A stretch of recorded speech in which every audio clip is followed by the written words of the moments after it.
All right, cool. So housing, yeah, you're saying it's this problem that is, it's a big problem, but then it's also like a problem by choice, right? And so I was thinking of like a way that we could have this conversation, because when I was looking through some things that you sent me, and this obviously this housing theory of everything was like pretty insane thing. I had seen the piece before, but because of this, I just like decided to read it. So I thought maybe we could like read a bit of it, and then see what comes up, and maybe you can like riff a bit. Yep. I think that has been like a very load-bearing essay for me over the years. I can share a little bit about like how I and a couple other friends have like read it over the ages. Yeah. What do you mean by load-bearing? I think intuitively everybody in Toronto and like kind of just broadly as a young person today understands that housing is a really big issue. Yeah. But I think very few of us actually understand what that means in practice. At the top of my mind, it kind of feels like housing is just like this ground level, like foundational issue, right? Like it shouldn't actually be that big of a problem, even if, things are unaffordable, just like make more money or like rent for the rest of your life. That's fine. And housing theory of everything, like in stepping through what it actually means to like become a homeowner kind of makes you understand that because this entire process is calcified, you are kind of incapable, like housing has turned into kind of like the most foundational coordination level failure of any like social construct in the Western world. And I think because of that, a lot of our like other abilities to build have calcified as well. So that's like kind of the foundational like hidden argument that it puts forth that I never realized in the first place. Housing is actually really freaking important, and it has absolutely nothing to do with where people live. Yeah. Yeah. So can you pull up the housing theory of everything? Yeah, I can. So if you go down, this is kind of like the core point of what you're saying here. Western housing shortages do not just prevent many from ever affording their own home. They also drive inequality, climate change, low productivity growth, obesity, and even falling fertility rates. So the idea here is that, it's not just this like linear thing where it's like, oh, you can't just buy a home. It's not some surface level problem, but there's like a lot of like side effects to this. Yeah. There's a lot of like downstream effects to this. And so what, like maybe Wait, we sorry, should, one maybe, sec. yeah. One sec. Yeah. I feel like Rishi's camera. Use camera? We all good? Maybe.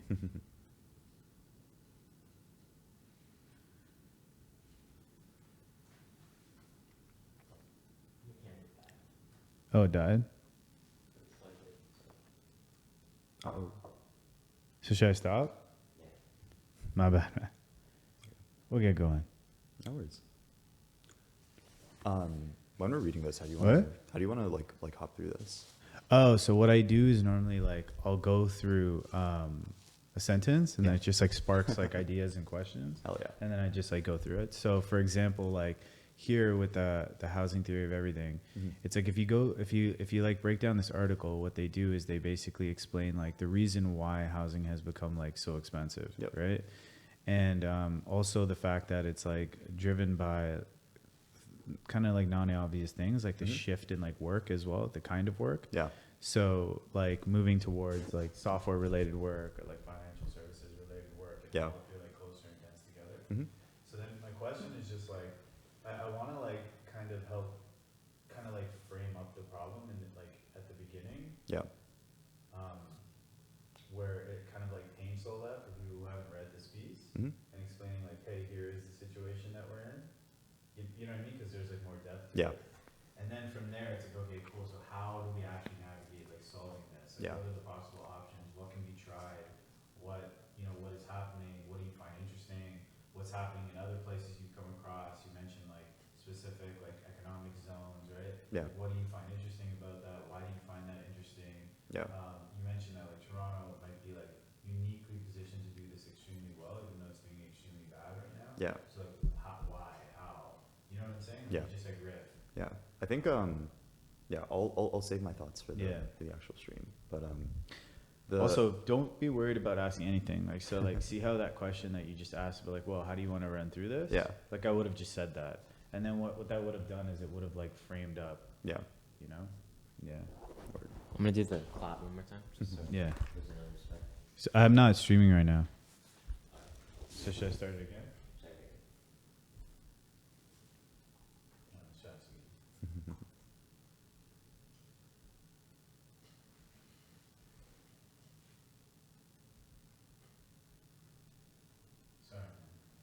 That's what.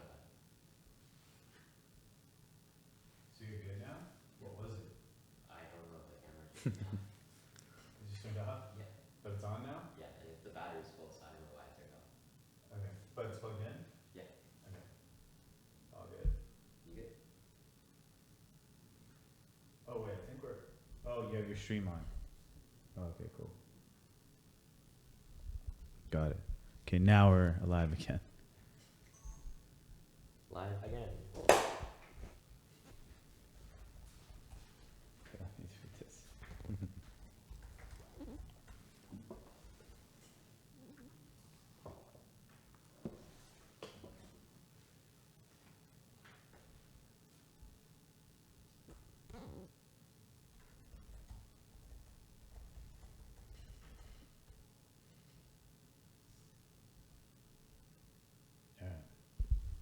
Okay.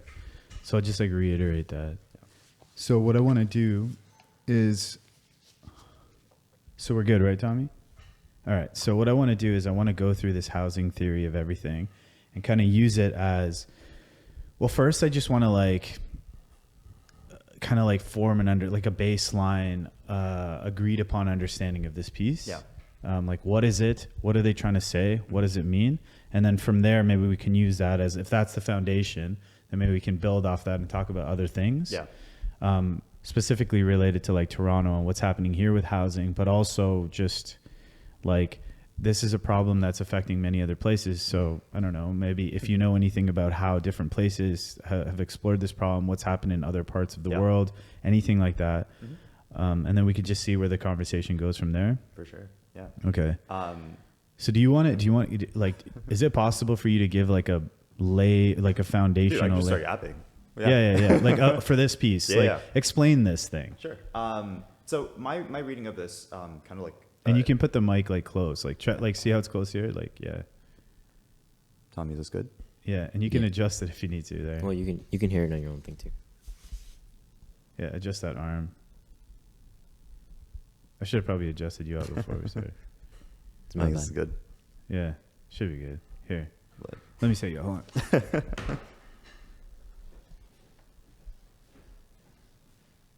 So sit naturally. There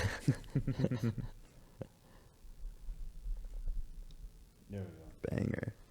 Oh, this is so much better.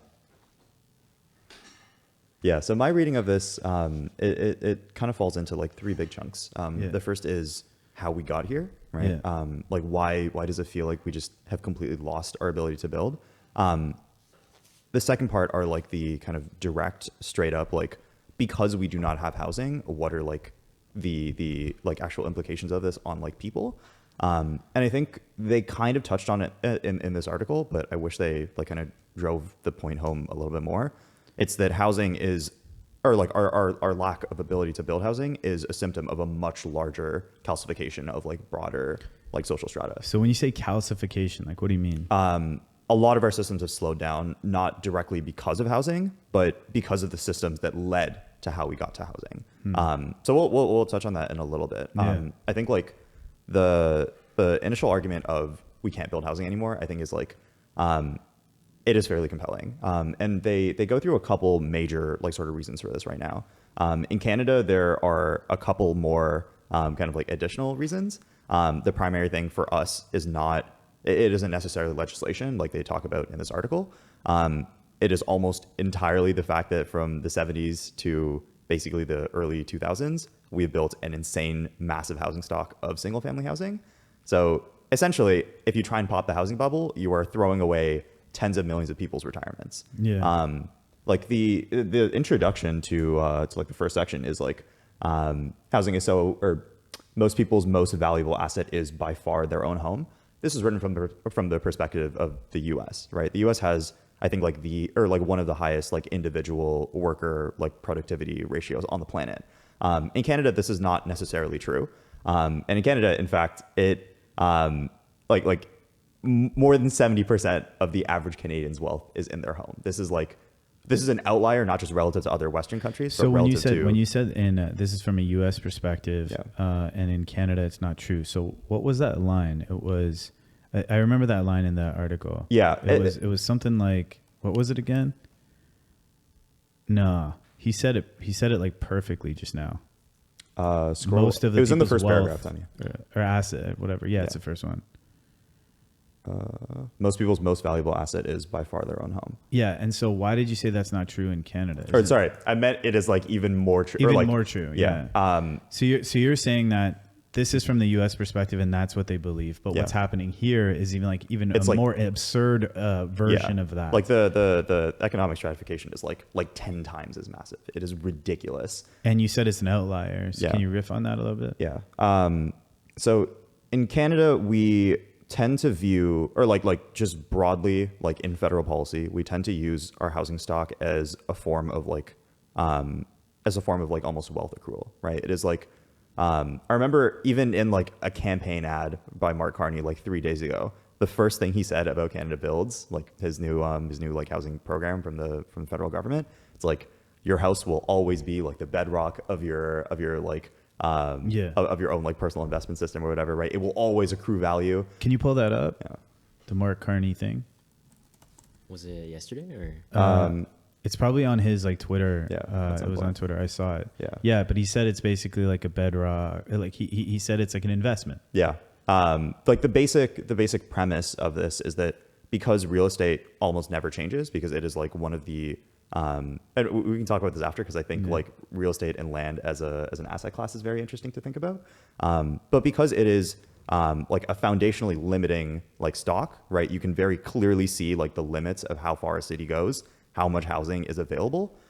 You're able to treat it as this very like illiquid, kind of like relatively stable like sort of asset. So it's very good for investing like broadly, right? Most pension funds are like in Canada are broadly made up of real estate.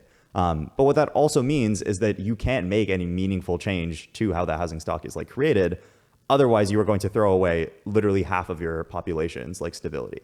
And so in my mind, the actual dilemma for Canada right now is like whether we want to invest in what the like 10 or 15 million young people in this country want to do with their lives, or if we want to like preserve the stability of the past.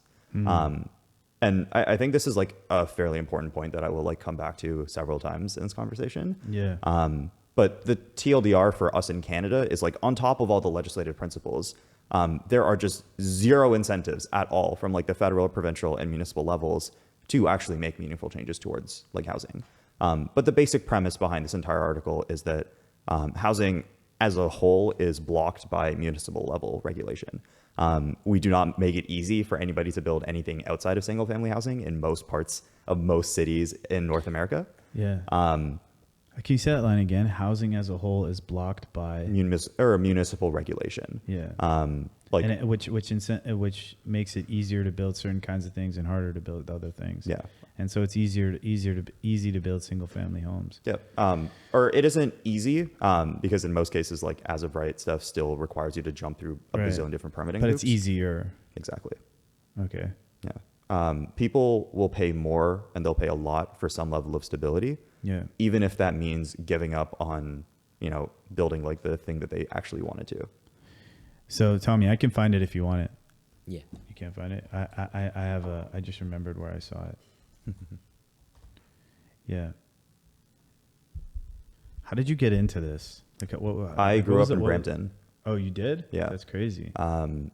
Yeah. I also saw your talk at Toronto Tech Week, Yeah. and I don't think I've like empathized with the video in the past like half year more than that.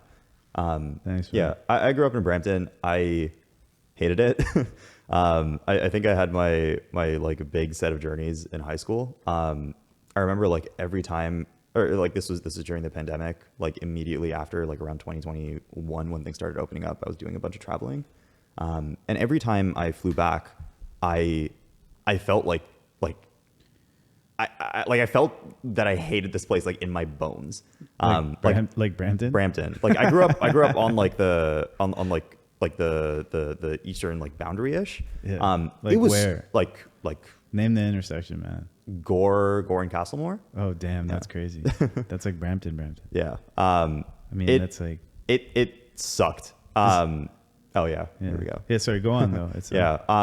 Like I remember just as a kid, it was so profoundly lonely.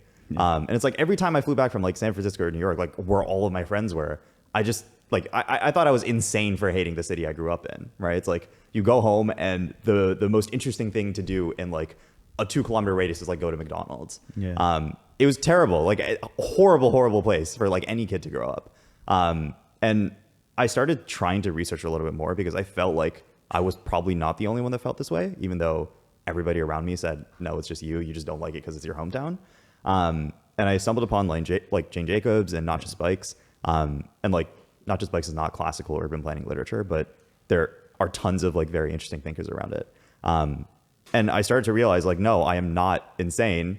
We are just not building our cities according to like how humans should be living. Yeah. So that kind of started this whole like rabbit hole. I think I first got into it when I was like 15 or 16, and then I started Arterial when I was 17, partway through my senior year of high school. One of the first things I realized when I went to San Francisco is that it's not Brampton. Yeah, it really isn't. You know what I mean? But like that's probably why you felt so lonely, man. You're going to San Francisco and you're having all these like futuristic conversations, and then you're like coming back. It's got to be part of that too. I can't help but think that like the conversations are one thing, but your built environment is actually like extremely important. And I'll touch on this a little bit later, but I think a side reason of why like urban fabric is so incredibly important is because it dictates what can happen in a city. This is what I was trying to like get into when I said like non-policy special economic zones. Yeah. There's a ton of like very interesting levers that like urban planning and urban design can have, or that we are able to kind of like manufacture to change the way that like conversations happen in a city. But we'll get to that a little later. So let's watch this.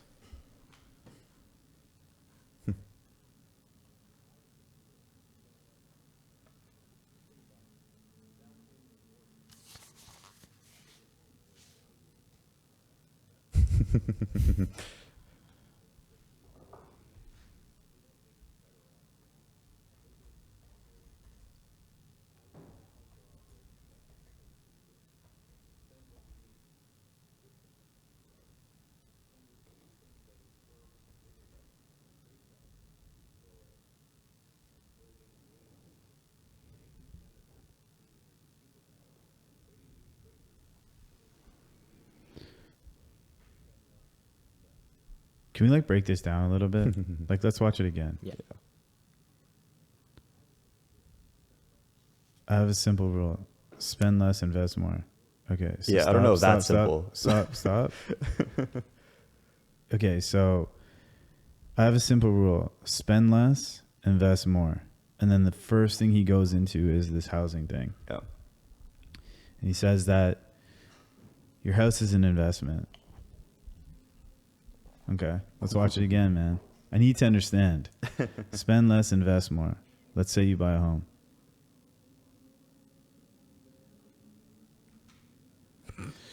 Damn. So the issue here is so yeah, it's like that. There's like that thing that's not being said. Mm-hmm. There's something not being said here, right? Yeah. Maybe I'm just dumb, but like the thing that's not being said here is that like if it continues to go up over time, then how do people afford a home? Yeah.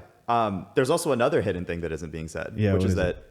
when the Prime Minister of Canada says he wants to spend less and invest more, and he doesn't say that he wants to invest more into like Canadian companies, what do you think that says about like Canadian productivity? Right. Did Like, he say that? He didn't say anything about it at all. It was Oh. like housing and then jobs. But it's like, if you are investing more, ostensibly that should be like investing back into like, you know. Well, let's see, Yeah. because he did say something about. Let's see. So keep playing it.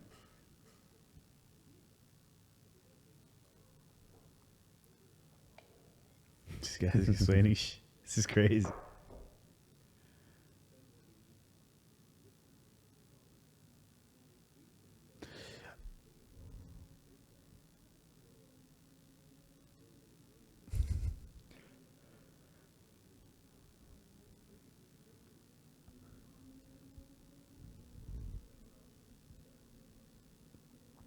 Damn. Yeah. The fuck? I feel like he didn't say anything. He really didn't. Yeah, I think So one thing is like, I don't know what this is because I feel like I've like edited videos a bunch, but I can like tell like this. It feels like this shit was like cut down so much. Yeah. It has like the signature of a video that was like really cut down. I think they just compiled a bunch of sound bites into this. Yeah, the editor played with this a lot. Yeah. But the thing is, like, when you have someone that's delivering sound bites like this, it's really great for an editor because you can easily just like, because like watch it again, like he kind of like they're like really well contained pieces. So when you're like editing, it's really easy to work with them. So you could like take something he said at the beginning and then put it in the middle. Yeah. You take something, you put it in the middle, and then put it in the end. Yeah. But wait, we didn't check that. He didn't really say anything about the Canadian companies. Yeah, at all. I mean, like, again, this is But not... he said international trade routes. Yeah, I think this is like more of a critique on Carney than anything else. Yeah. And like, I voted for Carney. I Yeah. think he's like, he's an interesting guy. But I think a lot of the rhetoric now kind of focuses on like Canadian foreign policy and like what international like dynamics look like.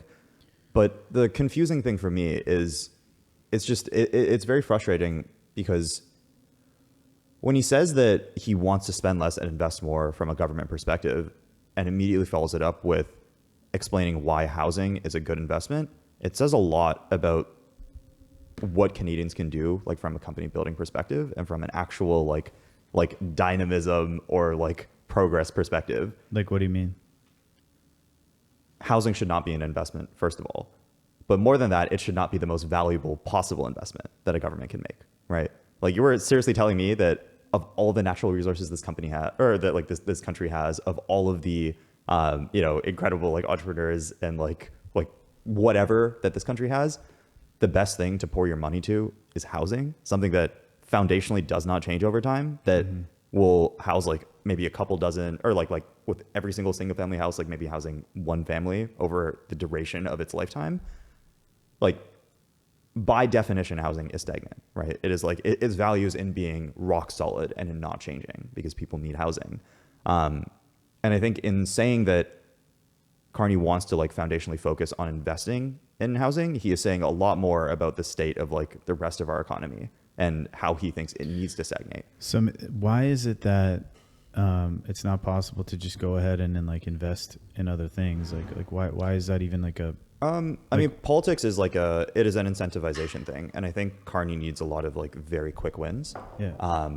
Like he came into government with like a bit of a mandate issue, which is why like he called the snap election. But even more than that, you can't really get quick wins by, passing new bills for like mining and whatever else. You're going to face too much opposition. Housing is something that everybody can get behind. I think what we're starting to see right now, and again, we will touch on this later, he has this like broad mandate that like he wants to get the Canadian government back into like building housing, right? Canada Builds is like what he's calling it now. Way back in like the 70s and 80s, it was called something else. But Canada has done this before. And right now it's facing a ton of opposition in Parliament. Because obviously, right, most people in Parliament do not want housing. Yeah, why is that? Because they represent existing homeowners, right? Like your voter base are the people that like are able to get up at like 5 p.m. right after work and vote for you. Broadly, those are homeowners. Those are not children. Those are not young people. They're homeowners.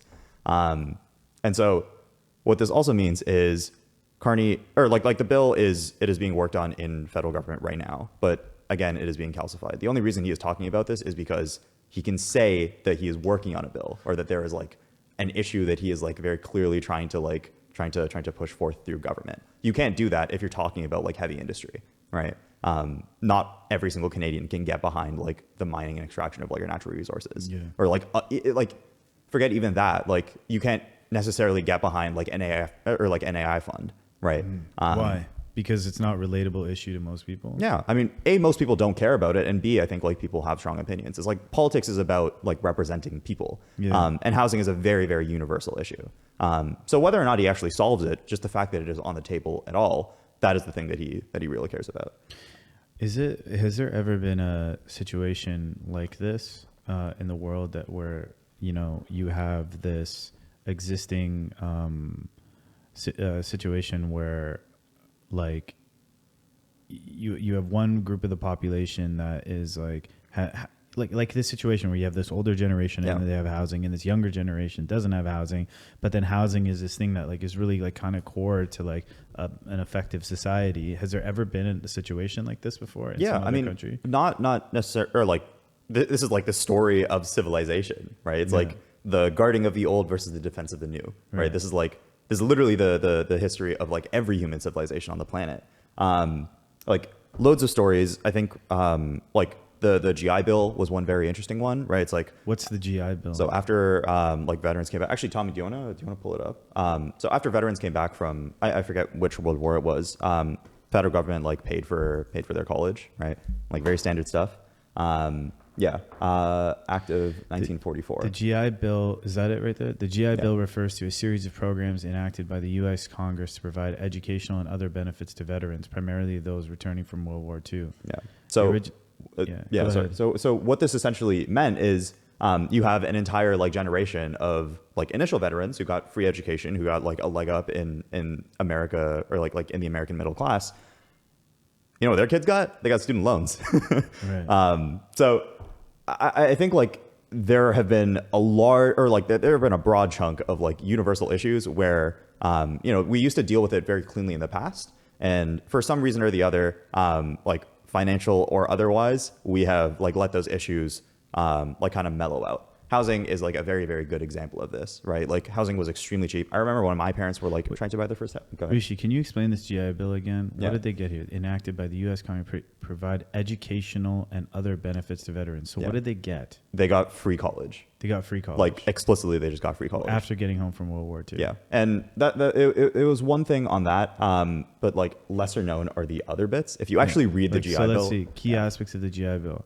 Education. The most well-known benefit is financial assistance for college or vocational training. This includes tuition payments, living stipends, and money for books and supplies.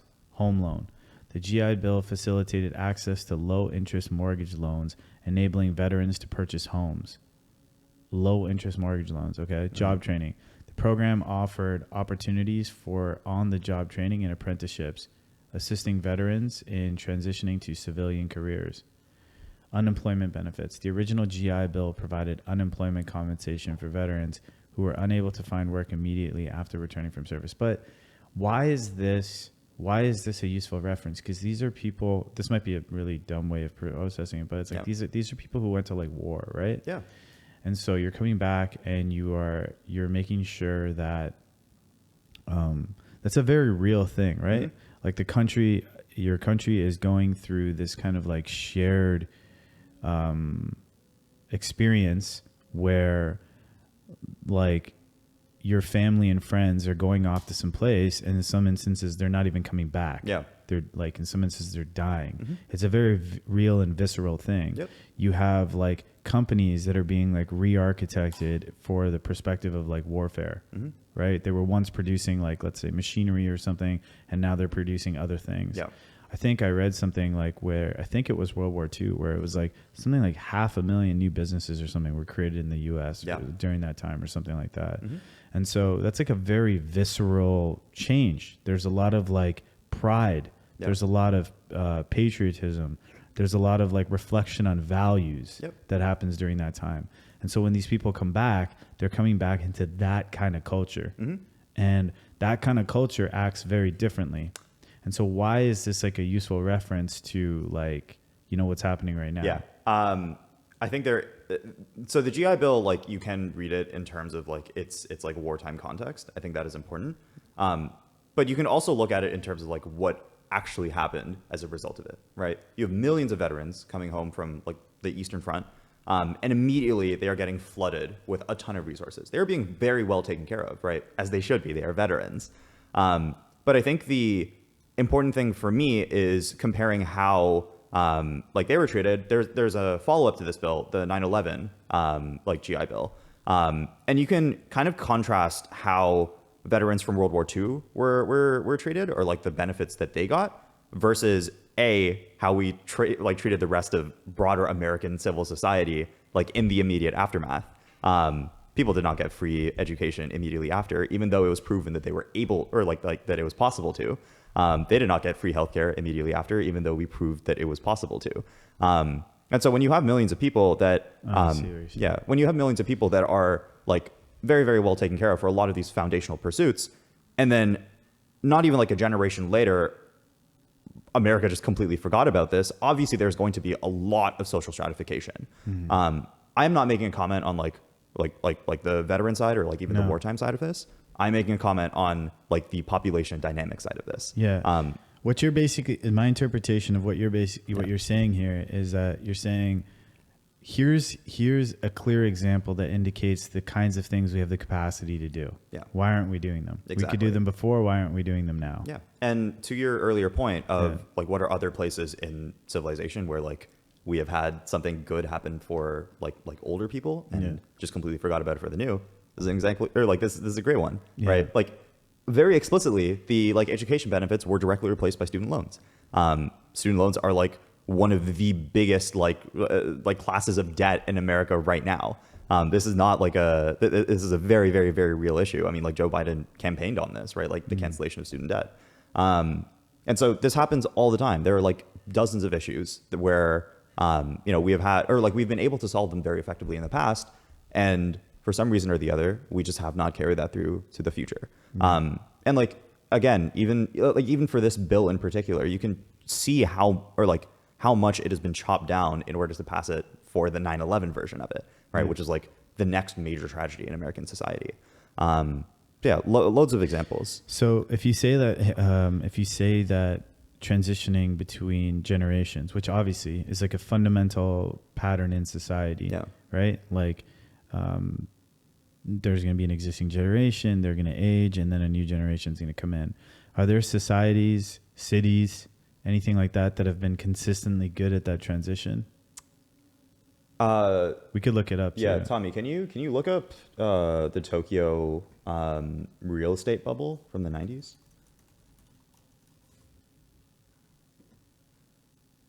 Yeah, first one. So let's see this. So it says the Japanese asset price bubble was an economic bubble in Japan from 1986 to 1991, in which real estate and stock market prices were greatly inflated. In early 1992, the price bubble burst and the country's economy stagnated. The bubble was characterized by rapid acceleration of asset prices and overheated economic activity, as well as an uncontrolled money supply and credit expansion. More specifically, overconfidence and speculation regarding asset and stock prices were closely associated with excessive monetary easing policy at the time. Don't know what that means, so you're gonna have to explain that for me. This also seems like fairly unrelated, so let me explain why, or like ostensibly, this article probably seems unrelated to what you just brought up. Not really. So I'm still going. Yeah. So let me like kind of give broad strokes. So in the 90s, Japanese interest rates were extremely low, very close to like zero interest rate phenomenon in like the valley from 2021. But imagine it being so bad that the Imperial Garden, which is maybe like the size of Trinity Bellwoods in Toronto, the valuation of that would have allowed you to buy all of Brooklyn. What? That's how insane it was. This is like the biggest real estate bubble in history. Can you pull up the Imperial Garden in Japan? And you can look at the index. Like the property prices were like insanely inflated. Is this it? This is it. Am I just looking at images, or is there a site?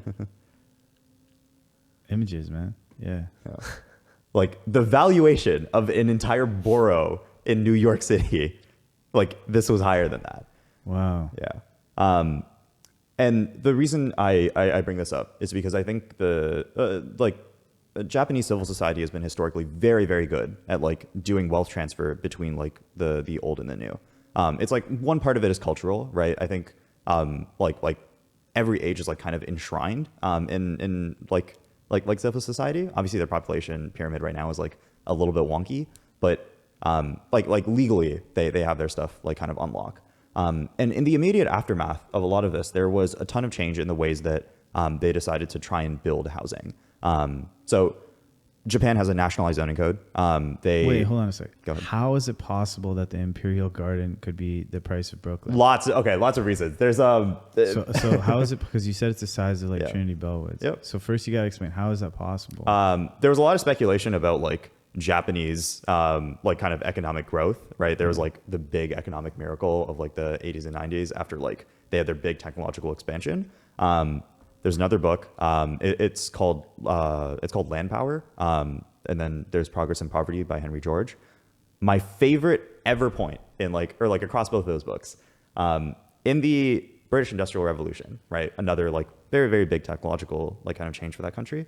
There were a lot of factory owners that got extremely, extremely rich.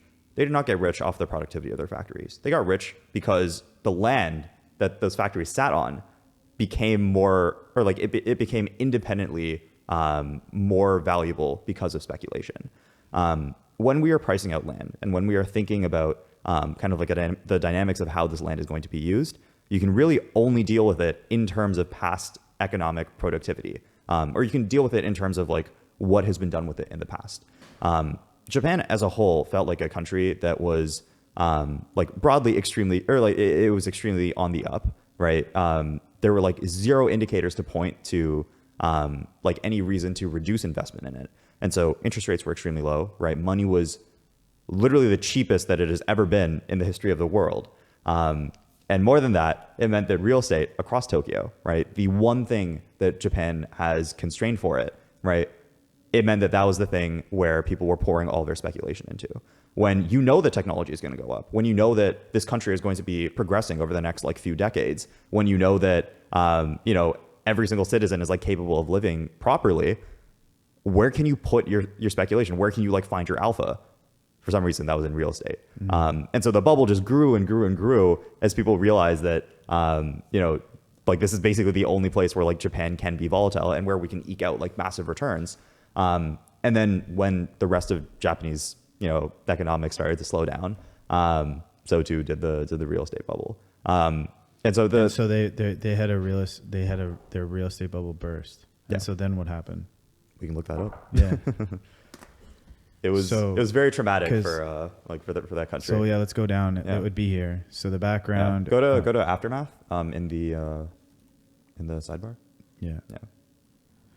So the asset price burst seemed to exert a strong impact on the overall Japanese economy. By 1992, urban land prices nationwide declined 1.7% from the peak. However, the impact was worse for land in the 6 major cities, as the average land prices, commercial, residential, and industrial, dropped 15.5% from its peak. Commercial, residential, and industrial land prices dropped 15.2, 17.9, and 13.9. What you're saying, so you're pointing to the entire asset price crisis was far worse, especially in large business districts of Tokyo. By 2004, prime A properties in Tokyo's financial districts had slumped to less than 1% of their peak. Yep. Holy shit. And Tokyo's residential homes were less than 1/10 of their peak, but still managed to be listed as the most expensive in the world until being surpassed. Oh, that's what you were saying. So these prices were fucking insane. They were wild. They were absolutely, they were bonkers. It would have to be. Because it's still saying it's like a 1/10 of their peak, and they're still the most expensive. Yeah.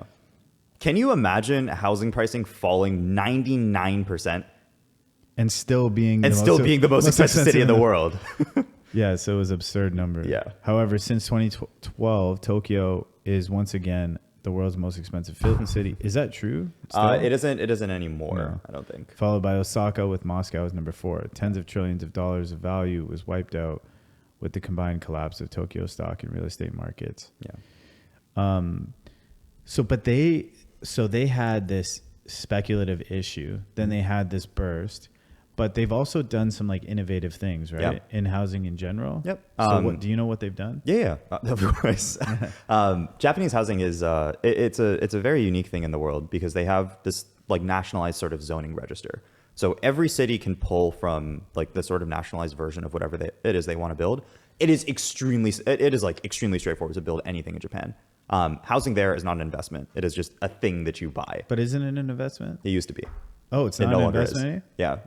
So I'm not certain when the new like building stuff was released. I'm fairly certain a lot of it happened after this. So wait, how is it no longer an investment? How did they shift away from this? There was like 'Cause this is like within Yeah, there's a very, very broad cultural shift. Also, it is worth noting, a lot of this happened not because of Japanese civil society. It was because of money from outside lands being poured into Japan. This The speculation happened because Japan was like a very big growing economy. Yeah. People just wanted to invest. But anyways, in Japanese civil society, housing is not an investment. They tear down like historical buildings all the time. There's actually there's a two-step process across the entire country to do so.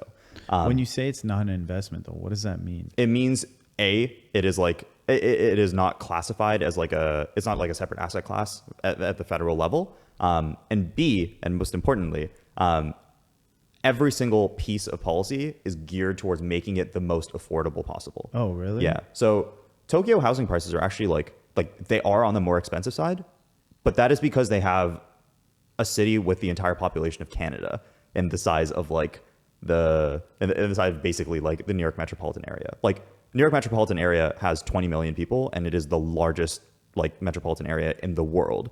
Tokyo has twice that, and it is like kind of significantly smaller. So there's like a lot of there's like foundational reasons that it is like expensive, but not being able to build housing is not one of them. Tokyo has basically made it as easy as possible to build stuff, to tear down like the old. They have like basically zero like Japanese like society as a whole has like zero qualms about like historical buildings or like preservation or whatever outside of like the parks. They literally just want to build because they know what happens when you don't, and they know what happens when you were able to like create speculation in something as like foundational and rock solid as real estate. Do you think that this issue that happened in Japan informed that way of thinking and that way of doing things, or did they always have those kinds of policies to make it easy to build? It absolutely should have. I'm not Japanese. I have no idea, but I am fairly certain a lot of their like reformation came about as a result of this. This happened in like in the 90s. And there's another thing that the government of Japan was saying when they first released, or like whenever they released the like new versions of the zoning register, and that is that Japan can no longer, or like it can never afford not to make progress on the other parts of its society. In having most of your country lock up its wealth in housing, it means that you are spending money on housing that could have been spent elsewhere. Housing is something that directly affects you and your family. It does not go anywhere else, right? It is like you either have a bank that is like mortgaging you, or you are like paying it off yourself. That is money that does not go into the rest of the economy, right? Even for developers, like, love them. If you're paying money to a developer, in most cases, that wealth is just being locked up, and you are like, like they're going to use it to build more housing, right? It is a very cyclical like sort of thing. Japan, writ large, understands that the more money that you spend on housing, the less money you are spending elsewhere. And they called this the lost decade precisely because Japanese society did not progress like in the immediate decade after the big bubble crash, right? They just like people forgot how to consume, right? They did not have money to like buy food and groceries. They were just foundationally unable to live. And what that also meant is that there was no money going into investment in other like areas of the country, right? Like this is the heydays of Sony were like back in like the 70s, 80s, and 90s, and immediately after this, it just like completely fell off. Like the console wars were like the thing that like revived it, but Japanese progress just completely stagnated. Interesting. Yeah. One thing I've noticed as I've been kind of just like researching this stuff and asking different questions is that a common pattern seems to be that, like, if you look at like China or Singapore or like this instance here, you know, we describe this absurd situation with prices, right? Yeah. I seem to notice this pattern where it seems like significant change only happens when like a city or a society hits rock bottom. Mm-hmm. You know, I think like it's this weird thing where there's like this shared agreed upon belief Yeah. very clearly that this cannot happen again. Mm-hmm. And then that makes collaboration, or it seems it makes that makes collaboration like very simple. Yeah. My understanding of like what happened in like China, which is like, I'm still just scratching the surface, but it seems like they hit like rock bottom. They were not doing well as a country. Yep. And their like leader kind of said something that was like very controversial at the time. And he said that it doesn't matter if a cat is black or white, as long as it catches mice. And basically, like they had to shift their focus to, I guess, doing what works. And even if that meant like shifting away from some of their like previous values or something, because clearly like it wasn't working. Yeah. Or their previous techniques, because it clearly wasn't working. Mm-hmm. And the thing with like Canada that I wonder about is like it's in this like limbo state, right? Where it's like, you know, we're kind of like people are saying things and like seems like the number of conversations about things are growing and the number of people asking questions and getting interested in the subject is growing. But at the same time, it's kind of in this like limbo state where it's not like really bad. Yeah. It's bad, but it's not like really bad or something. I don't know how to describe it, right? Yeah. I don't understand. How do you get around that? There's a like you know, because yeah. I could talk about like the political side of this, but one of my favorite philosophers is Schopenhauer, and he basically what you're describing is something that he has put forth like time and time and time again. People need enemies, just like as like a level of like human will. We need enemies. And people really only perform well when they have a common enemy to unite against. You saw what happened like the moment the tariffs like came on, right? Yeah. I have lived here basically my entire life. I've never seen so much patriotism. Like Yeah. I think I remember telling my dad when he called me this one time, it's like he told me, Rishi, I think I understand what it means to be Canadian now. And like he's been a citizen for like 20 years, right? Like that was kind of worrying. But I think it says a lot about us as a country where a decent chunk of like our national pride is rooted in the fact that, you know, we aren't America. But people need enemies. People do not, we don't have any like force or action or bias to action unless we are capable of seeing what we are fighting against.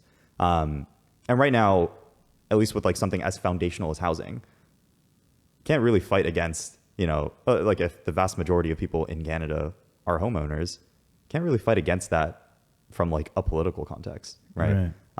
Like who are you fighting against? Where is this fight like even going? What does it mean to be, you know, like wanting like what does it mean to be wanting housing in practice if you are not somebody in government?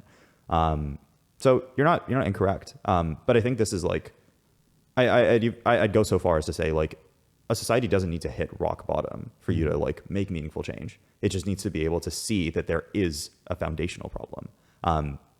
And like society at large doesn't need to hit rock bottom, but people do. People need to feel it. And like, but isn't it obvious at this point? It's like no one can buy a fucking house. It really isn't. I mean, people are gonna live no matter what, right? On my Reddit, there's this interesting subreddit that's been popping up called r/slumlord or like Slumlords Canada. Yeah. It's Slumlords Canada. Yeah. When I say that like housing is so fundamental, it is something that people will like do whatever or like whatever is necessary to get. And in Canada, this is the result. What is this subreddit? Basically, this is it's fucking crazy. It's a compilation. Wait, go, Tommy, go to hold on. Slumlords Canada, now over 25,000 dwellers. Come and explore the ever-growing, vibrant slums of Canada. Slumlord is a slang term for landlord. Generally an absentee landlord with more than one property who attempts to maximize profit by minimizing spending on property maintenance, often in deteriorating neighborhoods, and to tenants that they can intimidate. Holy shit. Yeah. Tommy, go to top of all time. Man, that definition is so specific. Why is that definition so specific? Is this AI? Is that an AI description? I have no idea. You know what I mean, though? Yeah. It's like it came from like a fucking textbook. Why is it so specific? I think it was somebody that just got really, really, really pissed about the situation. No, but the specificity of it. It's not even like they're trying to be like. It's like, no, you need to understand exactly. Yeah. These are the characteristics of a slumlord. It's like a definition. It's like, if you don't do it in a deteriorating neighborhood, yeah, you're not a slumlord. Mm-hmm. Okay, so here we go. This is top all time. Yeah. Basically, the reason I bring this up is because Oh my god. when I say that people don't, or like it isn't actually obvious that it is a major problem, none of this fits the building code. Like this is a like. What is that? It's open this image. It's a room. They're renting a room at Spadina and Dundas for $900 a month. Holy shit. It doesn't have a window, Vin. Yeah. Yeah, it does. That's a painting. That's a picture that they hung on the wall. Barbados, man. Yeah, people will do whatever it takes to make sure that they are not homeless. It doesn't. So this is $900 a month. So this is illegal, right? Yeah, very illegal. Like illegal in like unequivocal terms. Do you know what this interface is? Like I know it's just a little quick screenshot. I think it's a Facebook Marketplace. Yeah. Okay, so go down more. Black man in Toronto is discriminated against by an Indian landlord. She states, "Sorry, I didn't realize you were a black guy." Holy fuck. Poor you, Blackie. Oh my god, bro. This is a welcome to Canada. 1 furnished bedroom available. Looking for a comfortable and private living space. So what do you think this is? What does this mean? It means people would not put these listings up unless people were buying them, or like unless people were actually like living in them. It says a lot about kind of like Canadian society writ large that this subreddit has 30,000 people in it. Like people will do whatever it takes to get housing, and right. So long as stuff like this is tolerated, or like I think like the thing that I am pointing out here is that this stuff exists in the first place, right? It is that people would not put these up unless people were living in them, and it does not hurt to the point where people realize that they are like literally going to be homeless.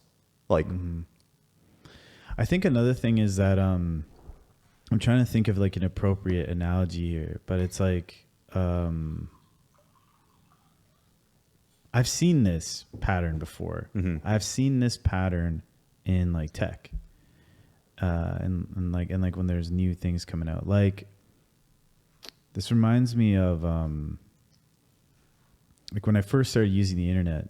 There was this thing called wheres or whereas, and basically like the only way to get like specific kinds of files and like music and stuff was basically like you would go into these like RSC channels, and you would like know somebody, and then he would give you a link to download it, and you would you had to know someone to get like unlock all these like MP3 files and like music files and stuff, and then obviously like there was Napster that made it easy.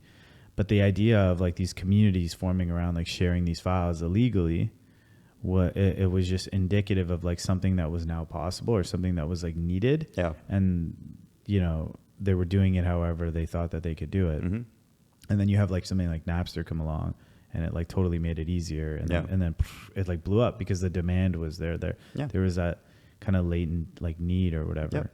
And I think what this is also indicating is that like there needs to be like this is just like a demand for different forms of like housing. Yeah, that's dude. People need to live. Like it's a very obvious demand. He's like, what are you going to do if you can't, right? Exactly. And so what these people are doing is they're just basically recognizing that need, and then they're just like repurposing their existing spaces to like address that need. Yeah, you don't need to like build new housing. You just need to like repurpose whatever you already have. Yeah. Yeah, but I think like, oh, damn.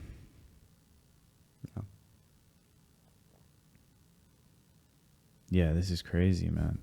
But this has got to be like the extreme of it. But this is pointing to this because we're in top all time subreddit of slumlords, Canada, right? So it's like this is going to be like the kind of meme crazy shit that's like pointing to the thing. But it is like interesting, this like kind of like darker side of it. But I think there also is a lighter side to this, you know. And that lighter side is just like this is like a very, very real need. Not like to build outside the context of like single family homes or like condos or whatever, to like try new things, you know, to try different forms, different designs, different ways that we can help, you know, people like you mentioned, like not be homeless or whatever. Right. Yeah. Damn. I think the lighter side of this, I actually want to push back and say that like, I think this subreddit, if anything, doesn't go far enough in showing like how bad the issue actually is. Like, again, I grew up in Brampton. Basically like anecdotally, my entire street is like filled with rooming houses, right? Wow. It's like this is not like it isn't like an outlier issue. This is like a very, very real thing. For sure. And I think like it goes to illustrate just how bad the situation has actually gotten. I think it's interesting too, because when I grew up in Brampton, I never saw anything like that. Yeah. You know what I mean? Like Housing, it's definitely more of a problem now, but I never saw that growing up. Yeah, and I think there's like a variety of reasons for it, but like frankly, I don't actually care what the reasons are. It is a problem. It is not going to go away just like magically. Yeah. I want to like I want to think about like the solutions. Like, so can you give me a simple breakdown of, like, you mentioned like these, use the term municipal regulation. So for me, that's like a set of rules, right? Yep. And so there's a set of rules that determines what you can build and what you can't build, right? Can you give me like a breakdown of the game, or like a simple breakdown of how it works? Yeah. Like, what can we build? What can we not build? How does it work? Give me like the basic version. Tommy, can we pull up a map of Toronto. Toronto's official plan? Map of Toronto. Official plan. Plan? Yeah. There we go. You want an image or? Yep. That one, and then the second Yeah, one. teach me, man. Cool. Yeah. Like this guy? Go full Yeah. screen. It might be too low resolution. Yeah. You like any other ones here? Yeah, that one works. Okay. Yeah. So I think these are the old regulations, but yeah, the resolution doesn't matter. It's fine. That might be But good. Can you teach me? Oh, you want higher resolution? it's fine. This still works. Okay, let's do Go it. off this. Yeah. So the basic premise of municipal like regulation, we call it zoning. There's a bunch of different like kind of like layers to this, but the foundational version of this is called zoning. It was pioneered. It's called Euclidean zoning, or like the formal term is Euclidean zoning. And the reason for this is worker regulations in Berlin were absolutely terrible. Like I think like in the immediate post-war era. Euclidean zoning as a whole was like pioneered in America, but like the initial versions were started in Germany, I believe. Factories were being built right next to residential areas. People were getting sick. They were dying. Worker productivity was like in the gutters. The solution to this, very obviously, you build a factory here, or like you should not be building factories next to people. Next to where people live. Exactly. And the way that they legislated this was by having special like zones, or like zoning codes. So like R1 for single family housing, R2 for like semi-detached, et cetera. And so you had a bunch of these different types of codes that you could allocate across a city and basically plan out where specific places were going to go in specific parts of a city.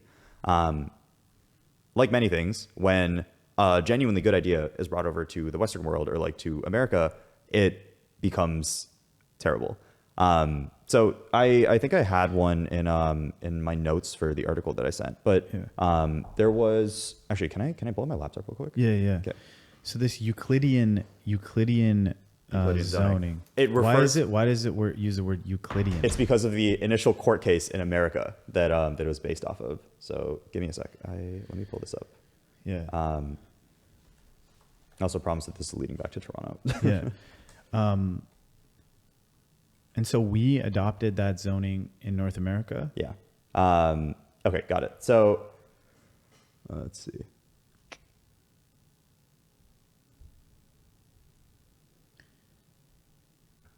And why did we do that?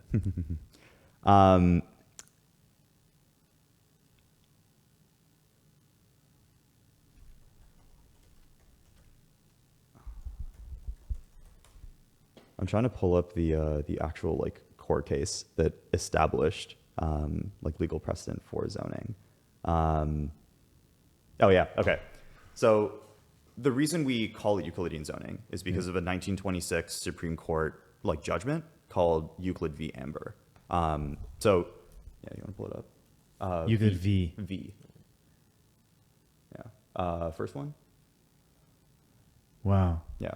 Village of Euclid versus Amber Realty Co. Yeah. More commonly known as, you want to riff on this? Yeah. So essentially what happened in Cleveland, they had very, very similar like sort of constructs to Berlin at the time, right? Cleveland was, it was a Rust Belt city. It's like very, very industrial at this point in time. They had like terrible working regulations. And so to help solve this, they created their own zoning system similar to Berlin, right? That's happening partway through over there. Go ahead.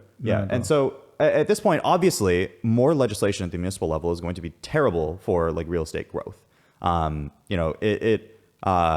It basically allows developers to build like significantly less than what they would normally be able to, right? At this point in time, in like the early 20s, you are in the midst of a massive economic boom. This is 1926. There's a shit ton of money like flying around. Like Great Depression isn't due for like 3 years. People want to build whatever they can. And so this is like just initially a lawsuit against the municipal government saying, hey, Euclidean zoning is actually like somewhat unconstitutional, or at this point just regular zoning is unconstitutional, right? You as a municipality can't regulate where we are to build. This is foundationally un-American. And the Supreme Court legislated, and they held that zoning ordinances, or the ability for municipalities to like redistrict specific parts of their cities, that is constitutional. It is like fine. It is okay in American civil society. What is the issue with this? It is that Supreme Court cases establish legal precedent for an entire country. And what this also meant is that municipalities writ large had a very, very, very easy legal lever to establish and police their own, or like the development of their own cities. So zoning started off its birth was in a very, very kind of like humanistic fashion, right? They cared very deeply about like worker health, right? You don't want your workers getting cancer. That's terrible. And what it has sort of turned into is zoning is like the lever that every municipality on this continent has to basically say, hey, it's gone from like caring about worker health to neighborhood character, whatever that means. Yeah. And I say neighborhood character because that is actually in Section 3 of the Toronto Official Plan. Like, we should go to the official plan again. So damn. Yeah. So that's the origin of zoning. That was the literal court case that started this whole thing nearly 100 years ago. Then it became believed that that was the ideal way of planning out a city. It wasn't even believed that it was the ideal way. It was a way. It was the easiest way. Yeah. And the Supreme Court. Why did Canada adopt that? Because why not? Right. That's actually a very good question. I want to dig into that. I don't know. Maybe we should go to like Claude or like ChatGPT or something. Why did Canada adopt the Euclidean zoning method? There's it's interesting when you have a really good I find when I have a really good understanding of a problem, mm-hmm. I find the things that whatever I work on as a result of that is so much better. Yeah. Here we go. Canada didn't uniformly adopt the Euclidean zoning as deliberate national policy. Rather, this planning approach spread to Canadian cities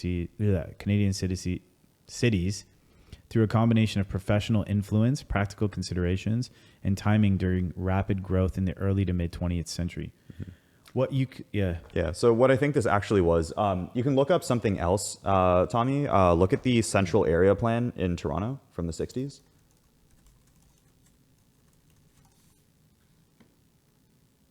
Yeah. So I did read about this. I just forgot about it. So we don't have like nationalized like policy for any of this. Essentially, like in Canada, planners at the municipal level were taking a look at what America was doing and they were starting to kind of integrate it into their own versions. Central Area Plan was like one of the first kind of major pieces of policy to regulate urban growth in any city in Canada. And in Toronto, it looked something like this, right? It was broadly just, we need residential here, we need like industrial over here. So it started off in very similar ways to America. And again, broadly Canada was like a very, very industrial nation at this point, right? Like as most Western countries were in the post-war era. This happened to be in like the 50s and 60s. So a fair bit on from the post-war era, but it was happening from the bottom up as opposed to the top down. Like in America, because this went directly to the Supreme Court, every city in America now had like a legal mandate to be like, hey, here's zoning. And in Canada, it happened like the other way around. Let's go back to that Claude thing for one sec. Yeah.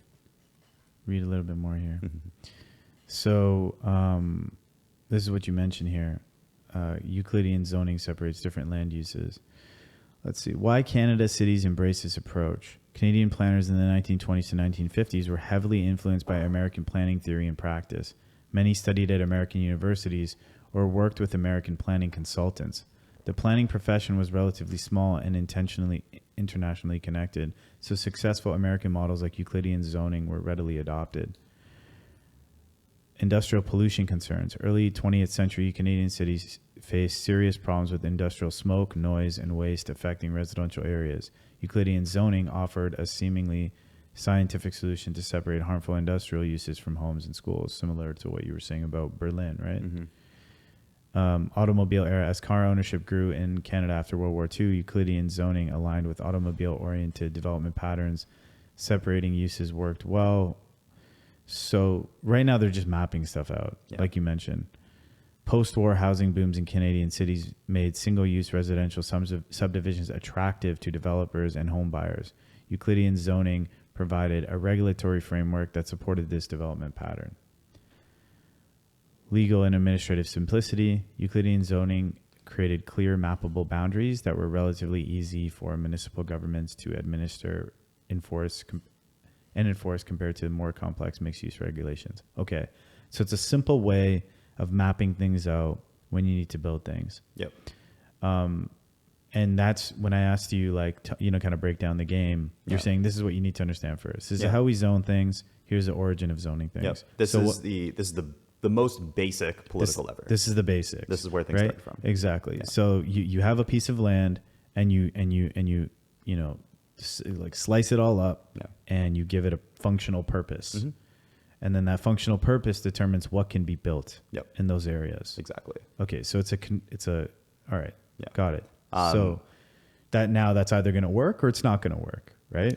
I don't think you can say that at this stage. Okay, essentially, like, we know this works. This is like meant to work. Yes. Because 6 different zones. You have like industrial. It's like the shit from Civ 6, right? It's like you have like a neighborhood. You have like an industrial zone, a theater zone, a campus zone, whatever.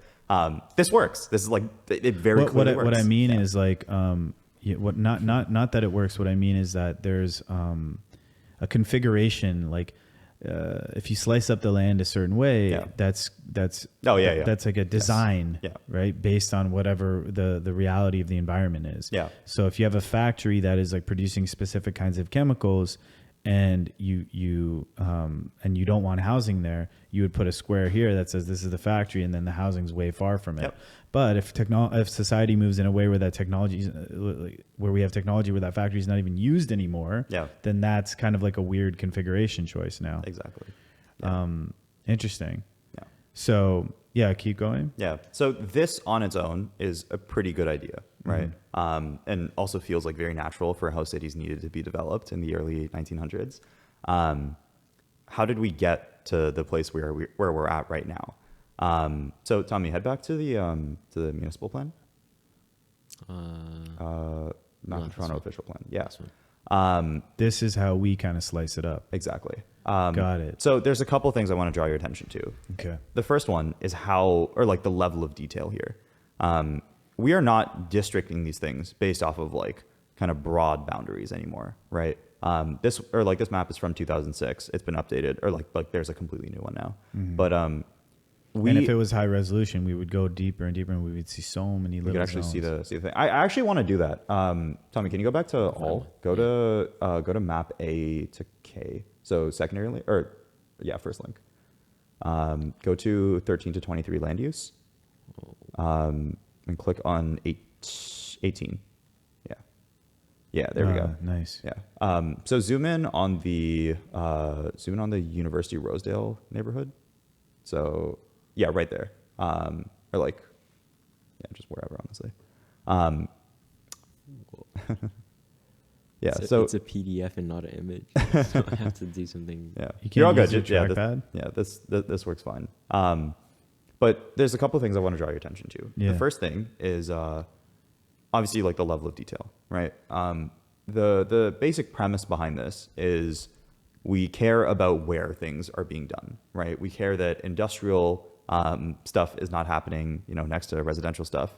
And we want there to be like probably some level of gradual transition, right? You can have a school next to like a place of residence. But you might also want like, I don't know, a park or something next to like an industrial facility. You want some like level of change. But what's happening right now is every single one of these little blocks is a bylaw. There are hundreds of thousands of these blocks, like spread across Toronto. Imagine like the GTA, right? Like there are so many regulations that like govern just this one tiny little thing. The resolution of this map is absolutely ridiculous. Like you cannot tell me in any meaningful sense that there needs to be exclusively single family housing for like these two sections, like right next to Spadina, right? There's absolutely no reason for it. But it exists. And this is like, This looks like a fucked up code base.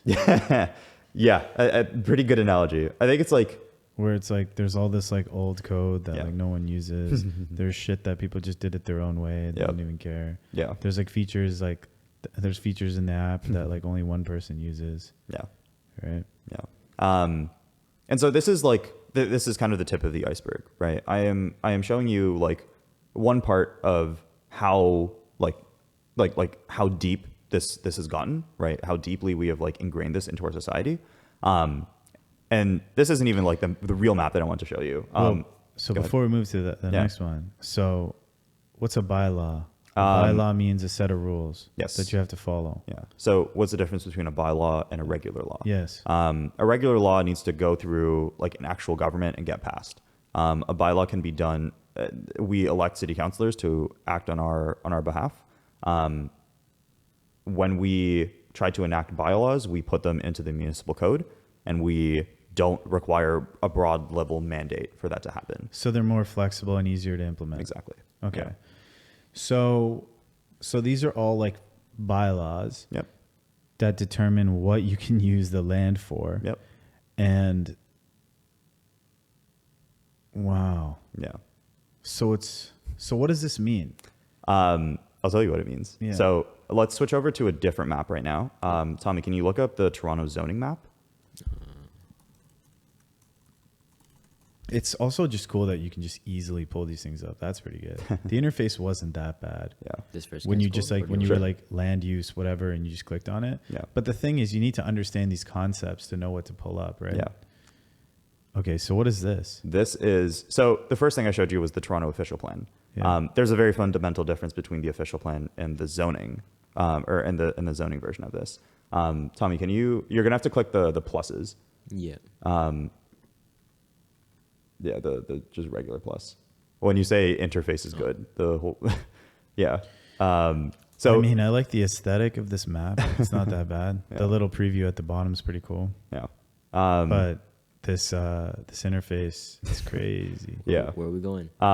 So the thing I want to draw your attention to, just click on any one of these things, or like anything on the map. Oh yeah. Yeah, any one of the blobs. Oh, okay. Yeah. Whoa. So there's one part of this where our resolution is extremely deep. There's another part here where the actual number of things that we're legislating is extremely, extremely wide. We don't just have one neighborhood thing. We have like 7 different versions of what a residential thing can be. We have like single family, and then we have like single family with like one type of like apartment. And then we have single family with like potentially mixed use. We have, single family and duplexes and, multiplexes with potential for like mixed use development. Forget my language. It is like a total clusterfuck. It is like it is horrible. We have taken like a genuinely good concept in zoning and made it so bloated. Like, look at these codes, man. Like, every single one of these things is like the way that you need to read this is essentially, so each one of these is different. Each one of these, so you're seeing this on a map. Imagine this in actual legislation. Like the way that this is defined in like the legal code is by saying from the border of like Dundas to like whatever other thing, this is like designated with such and such exception. With like such and such like height restriction. The way that you need to read any one of these codes is like you take a look at the like actual major codes, like in this case commercial residential. You look at the chapter or chapter number from it. The C I think designates it designates the FSI, so density for commercial use. R refers to the density for residential use. SS1 is the standard set of building principles. And then you have like exemptions and like a bazillion different like versions of whatever something can be. So when you say that something is zoned commercial residential, right now that means jack shit. Yeah, it that's doesn't like mean anything. that is like the tip of the iceberg. Yeah. Right. It's like, You have to dude, go. look at how comical this map is. You can't read anything. It's absolutely ridiculous. And like the other thing I want to draw your attention to, you see all those gray zones. This is so there was a version of the bylaw from 1986, right? That's called the former City of Toronto zoning bylaw. And then there was the 2013 refresh. All the areas in gray are the places that haven't been updated. And so, Tommy, can you look up the former City of Toronto zoning bylaws? Holy shit. First one. I want to bring your attention to this. Yeah. They are not available. It's not like half of the city is like still under the former zoning bylaws. You can't look them up. This doesn't exist in a digital format. You actually have to go to City Hall, request like the physical maps. And even then, it's not like they didn't look at it in terms of maps. Why did the former municipal zoning bylaws matter? Before Toronto was amalgamated, like Yeah. you know this, they were like a bunch of different cities. Every single one of them had their own version of a zoning bylaw. And so right now there's like harmonization efforts. They want to integrate it all into like one massive thing now that Toronto's a city in its own right. But key thing I want to bring up here, zoning is a monster. It is Yeah. absolutely terrible. Yeah, there because when you talk about it in broad strokes, that's what you were saying earlier. Like, that's what you're trying to hint at. Yeah. When you talk about it in broad strokes, it's okay. Yeah, this is like residential. This is like commercial. But when you start, it's not a broad strokes thing. Yeah. It gets deeper and deeper and deeper and deeper to the point where like it's very difficult to understand. But the cool thing is, at least you can look it up. Like, I mean, You can can't look at, though. Well, not the former, but the current. Yeah, but I mean, so you have like 50% of a city. Great. Yeah. This is wonderful. Damn. And like, think about what this means in practice, right? It means that if you're trying to build anything in a city, at minimum, you need to spend like $40,000 on a planning retainer, right? to figure out what you can and Yeah. can't do here. Imagine spending hundreds of thousands of dollars at minimum just to figure out if it's possible to build something. You haven't even like started thinking about like the actual financial implications of it. You were trying to see if an idea can work out. You were asking the initial question. Have right? you been to a Go place in Markham? I haven't. You should pull that up, man. It's this fucking it's this thing, man. What the fuck is So that? this is crazy because they took a Cineplex Yeah. in Markham and they made it a spa. Oh my god. This used to be a It looks Cineplex. kind of gas, actually. Yeah.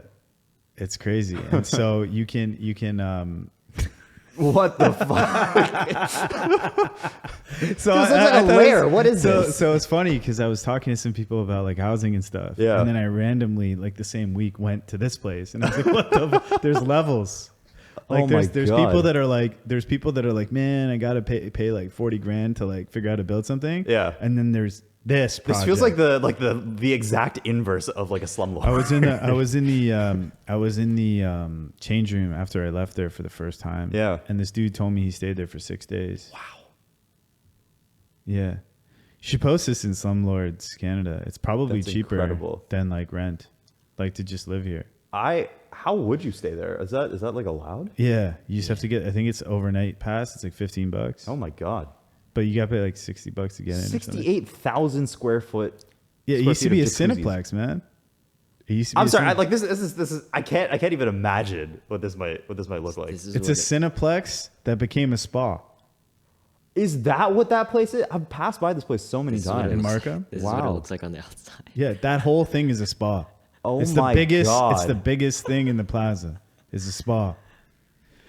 A better way of describing it is it's a resort. It's a resort in the Greater Toronto area that Yeah. you can just fucking pull up to. Inside this building. I'm in awe. And you don't even need an appointment. Inside Like this if we wanted to building go is- right now, we just go. We just go to do- those. Go to the image right beside that. No, go up. The map. Go to those baths on the right. Yeah, That is insane. yeah. You just go in. They did a there. pretty good job with it too. pretty good. They did a Really good, yeah. Look at that, man. It's like, Holy shit. this is in that plaza. You can, Dude, I'm in awe right now. I never would Yo, have so expected this is interesting. See this image? Yeah. So on the top right corner, there's the door That's the entrance, right, Tommy? Yeah. Yeah. So you walk in through Holy that door, crap. and you see how this shit just goes up. Yeah. That's Cineplex, bro. That's the Cineplex stairs. Or Cineplex. escalators. You know what I'm talking about? Yeah. You know how you have to like kind of always go up in some of those really big Cineplexes? Yep. That's what it is. What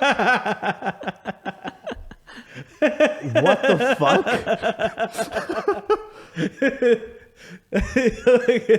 What's crazy is that this is the render. And I think it looks That's better. It looks better. It looks than better in person? Yeah, yeah, better in it's person. crazy. Oh my god. better Like than the they're render. yeah, like when we were Dude, walking they have a around, gym in there too. They have Yeah. a gym. Tommy was like, Yo, they have no, everything. Tommy had not even seen the render, and when he's walking around, he's like, man, it looks like the render. Like, Oh my god. but yeah, it's interesting. This is so absurd. Like, I'm happy it exists. I'm happy it Wow. exists too, but what you know what's crazy about it is that it's like you hear so much about how it's like hard to do things here, and it is, right? And so you hear so much about like these design inefficiencies. And then I'm going to places like this, and they have a restaurant in there too. They have a restaurant. They have a restaurant, man. They have a fucking restaurant, and you don't need an appointment. You can just pull up. Yeah. And so I'm just like, how the fuck are they doing this? Like, how is it possible? You know what I mean? Yeah. Like, can you imagine walking into a Cineplex and you're like, They're being a spa. no. Imagine walking into a Cineplex and they're like, yeah, you know, we're thinking about selling this building. And you're like, it'd make a really good spa. Like, how is that possible? Like, imagine the balls. Yeah. All these people. Like, yo, I don't have that. I'm not built like this, man. How is it possible that they're doing this? I'm just imagining them walking into like a movie theater and be like, you know what would really make this place? A hot tub. Yeah. It's like, how is that possible? Yeah, it was pretty crazy. Yeah. Right.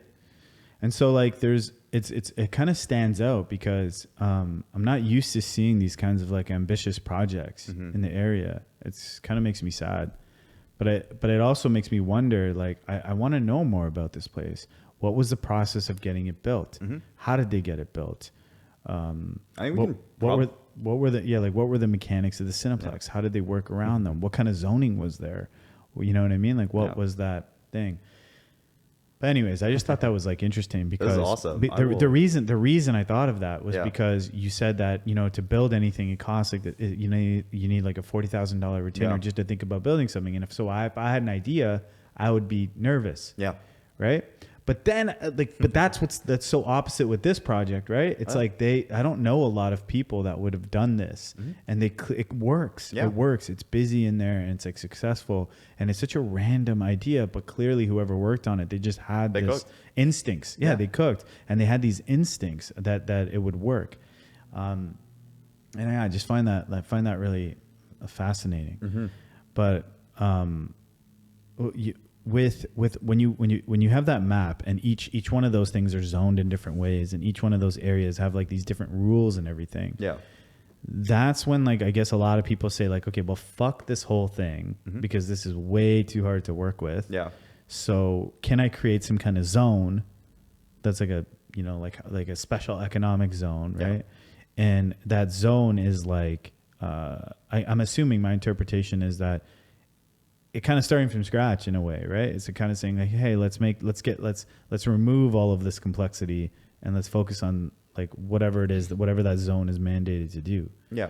Is that why you're interested in special economic zones? Is it because of like the complexities of this? Yeah. So zone in special economic zone is not the same zone as in zoning. Yes. It can be. It doesn't have to be. I think special economic zones are very interesting to me because they just alter urban fabric in a very in a kind of like divisive sense. A very classical example of this was like Shenzhen, right? It's like used to be a fishing village, got designated as China's like first real special economic zone. They're like, this is going to be the place that we do business. This is like the gate to the Western world. They removed like every single piece of like communist legislation at the municipal level over there, and now it is like the hub for everything, right? It is absolutely ridiculous. So special economic zones don't need to do anything with like municipal level stuff, right? Oftentimes, in most cases actually, they're literally just like, here is a political idea we have. We would like to make this like reality. Special economic zone can also literally just be like a capital, right? And the examples I brought up, I think K Street in Washington D.C. and like just South Park in San Francisco. So I would classify those as like special economic zones, even though they aren't like mandated in law. K Street is where all of the like kind of major lobbying groups and think tanks in DC used to reside. And the reason they exist there is because that block is directly between. Actually, if we look Can at you teach me about both K Street and South Park? Yeah, of course. K Street. Washington D.C. Yeah. Go to the map. Yep. The other one. Or over to the right. The right pin. There's 2 pins. The right one. Yeah. Oh. Yeah. And then just scroll in a little bit. So you'll notice, scroll out. Yeah. So you'll notice the, Have you been here? I have. Yeah. So K Street is, it's like right next to the White House. And the reason this is like a very significant one, this is where all the like kind of lobbying activity used to happen. Very, very close proximity to like the real major power players in Washington. And that entire block has now sort of become like the epicenter of kind of like lobbying / like corporatism in America. It is a special economic zone in its own right, even though none of it is like legally mandated. It is like, it's its own neighborhood. And it exists with like its own set of economics. You know, it's like 1 block away from like literally the definition of executive power in America. And so this is like a decent example of what I'm talking about when I say like non-policy special economic zones, right? It exists, or like K Street as an idea exists because of like its proximity to like other forms of power, not because anybody willed it to do so. It was the best place to be to work on that, to do that kind of work. Exactly. And I think even in a more literal sense, South Park now is like an actual special economic zone.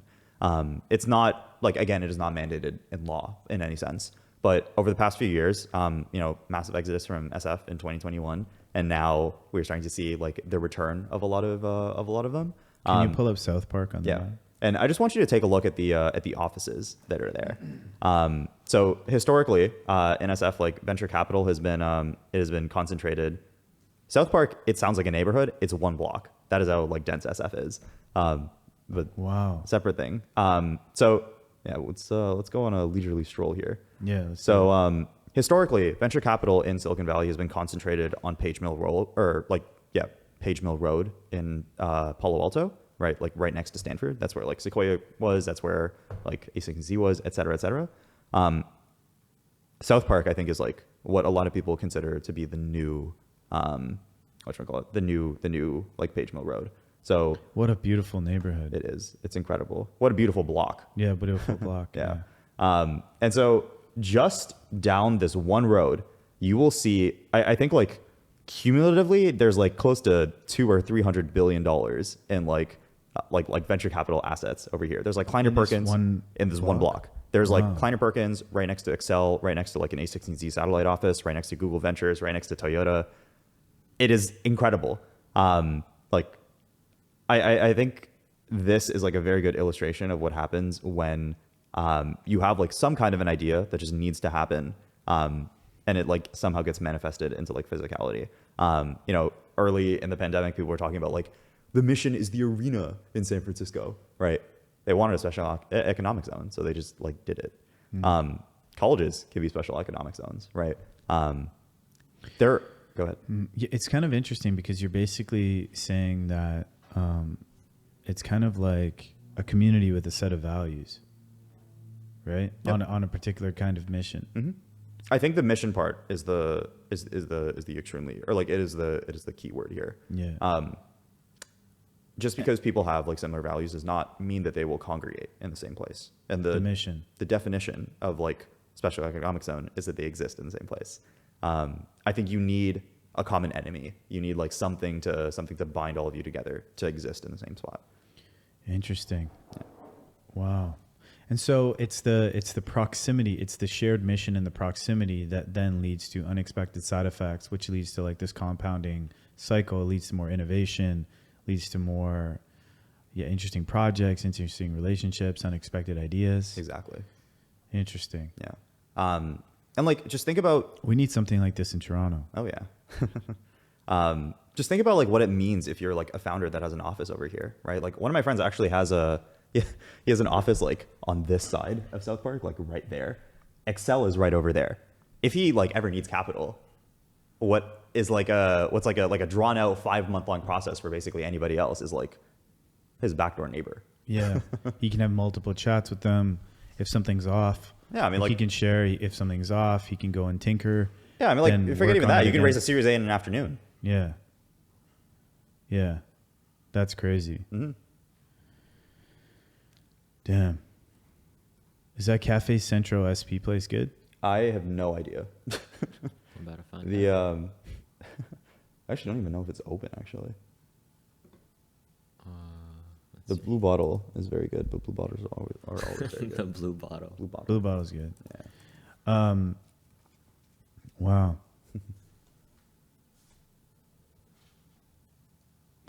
Have you thought about trying to create a non-policy economic zone in like Mississauga or something?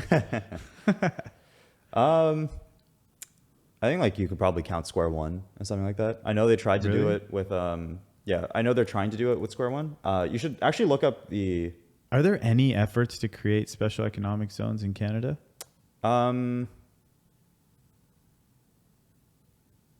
to my knowledge, no. People have like done, or like municipalities have like tried to do broad redistricting in specific places, but there hasn't been any with like the conviction that is required to create an actual special economic zone. Is there any area or any pattern or anything you've seen that resembles something that could be like a non-policy economic zone in Canada? Waterloo, Yes. maybe? Yeah. I think you can look to colleges as or like as a pretty good like indicator of what could happen. Tommy, what was your first year dorm? I actually lived next to Rim Park in first year. Word. So if you But I get look- what you're saying, yeah. Can you pull up V1 Yeah. on the thing? Oh, that's a special economic zone. It is. It's a special economic zone in many ways. Do you want like images or a map? Yeah. image Well, let work. me see the images first Yeah. before you look at the map. What is this place? So This place looks fun. yeah, that's one way of putting it. So Waterloo back in like the 70s, they like pioneered the idea of like village style living for like undergrads. Basically their thinking was V1 is like kind of, it's far away from like the actual campus buildings, right? It's like, it's kind of a trek. If you're an engineer and living there, you're kind of fucked. But basically How far is that from that like circle? It's right here. This is Ring Road. Oh, is it that far? Looks pretty No. chill, no? it's quite a walk. Like your commute's going to be like 20 minutes by walk. Okay. Yeah. So basically Waterloo pioneered the idea that like you just need to stick all of your undergrads in like one very interesting, cozy little setup. And they will do very interesting things. And that is like exactly what happened. V1, I think it is like a terrible place to live and also like the best place to live if you're a first year undergrad. There are like parties almost every single day. There's a hidden network of underground tunnels that we've been like outfitting with caverns over the past like 2 years, or like outfitting with a bunch of lounges. Like this is where like hacker culture at Waterloo started. It is in the best of ways, I think like it is like Waterloo special economic zone. It is a great place to be. And like so much interesting and fruitful progress has come from it. Another good example of this, Tommy, can you pull up East Campus at MIT? Yep. So East Campus is kind of the hub of, or like historically it has been the hub of what MIT culture has been like. Everything that you associate with that place, right? Like the hacker culture, the like random pranks, all of that came from this one spot. It's like 2 buildings right next to the chem building in East Campus. Every year they used to host, or like you can actually see it, the third picture right next. Yeah, they used to host this like massive building adventure. Those 2 buildings could be a special economic zone, right? And I say all of this in a very literal sense. Because everybody there has like this shared sense of belonging and mission and purpose as to why they are there, they like will share funds. They will like fund each other to do whatever it is they want, right? In V1, I know like people have like created pranks just entirely based off of like 2 shared bank accounts. Like they e-transfer each other, and then like suddenly you have like a $3,000 pool to like, I don't know, build like a like a random poster or something. That's crazy. Yeah. You can look to colleges for a lot. I think they're like microcosms of like experimentalism. Very, very cool places. But really outside of college, I don't think this kind of stuff is like normal. It's like there's like a level of serendipity to a lot of this that like we've kind of legislated out of possibility. Yeah. So I think the conviction very clearly exists. It's not a thing that anybody is like wanting to do. I think like the easiest way of doing this later on is literally just want a bunch of you as adults just like live in the same place, right? Or like as neighbors. Yeah, but it's hard to do. It is. When you have like houses are so expensive, and then like coordinating that, like that's always the dream. Yeah, like it's something I wanted to do. Definitely want to do with my friends, because proximity has like the biggest impact. Yeah, on anything. Yeah, when I worked at Shopify, their office when I worked there was at King and Spadina in Toronto, and so I got some advice from a friend because I was trying to pick where to live. And I had this like idea that I would live really close. And so it was me and like my girlfriend, now like my wife, but like at the time it's like she was looking at places, and I had this like theory that I was like, I want to be under a 5-minute walk. Yeah. That was my requirements. I'm like, I don't care where we live as long as I'm under a 5-minute walk from the office. Yeah. I just want it to be like as close as possible. And I don't know, I was kind of like, man, is that not a realistic like requirement? Am I kind of being a little bit this was the office, Shopify. Am I being a little bit like not, I don't know what the term is. Am I being like, I don't know, absurd or something? But one of my friends she told me, she's like, you're only gonna move further. Yeah. That's what she said. She's like, as time goes on, you're only ever gonna move further. And it just like, she said it and like, it just felt like so true. And so like where I lived was, if you go to the left, if you go, wait, actually, keep going. Now turn left and see this building. Yo, you live there? Yeah, I lived there. Nice. I did. Yeah. And so I could get to Shopify it's like 2 minutes. In under 1 minute if I caught the first light. Yeah. So, or like a minute. So like if you go back to that light, so keep going one more and look to the left. Okay, so this is a spot, right? So I come out of the place, right? So like from the moment I leave this building, okay, so turn to the right, Tommy. The right? Keep turning, yeah. Oh. So from the moment I get out the door on the street, I now have to cross this street right here. Yeah. Right? And see, it's got to cross right there. And so if I get out there and the light is green, I'm going to get to Shopify in 1 minute. You're chilling. Right? I'm going to get there in 1 minute because I can run too. Yeah. Right? Because I can run too. Yeah, like I can run. And so it was crazy because I would leave like 5 minutes before meetings and like show up on time. Right? But yeah, it's and so the dream and the awesome thing about this at the time was so many of my friends worked there. Shopify had hired so many people from like the startup scene here, and so like all these people I came up with, we were all in the same company, like all working in the same area, and it was like a really awesome special time. And of course, like the dream was to keep that going, right? But that's just not. Was just not possible. Yeah, it's just hard. Maybe it would have been possible if like housing prices were different or things like that were different. But yeah, it was just like a really, really, really special time because like everyone was like growing up and everyone was also like in this like area, just like, I don't know, doing things. And a lot of startup activity was captured around this area. Right now, for me, at least, I'd say it's hard for me to really know where the startup activity is like concentrated in Toronto. There's no clear like center to it for me. There's no place for it. Yeah. Yeah.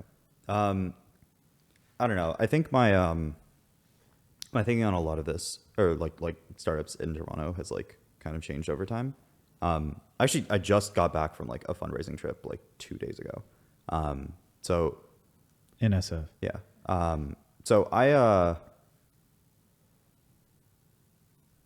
my company is based in Toronto right now, and it isn't out of like an altruistic reason. My customers are here, and I love my customers. But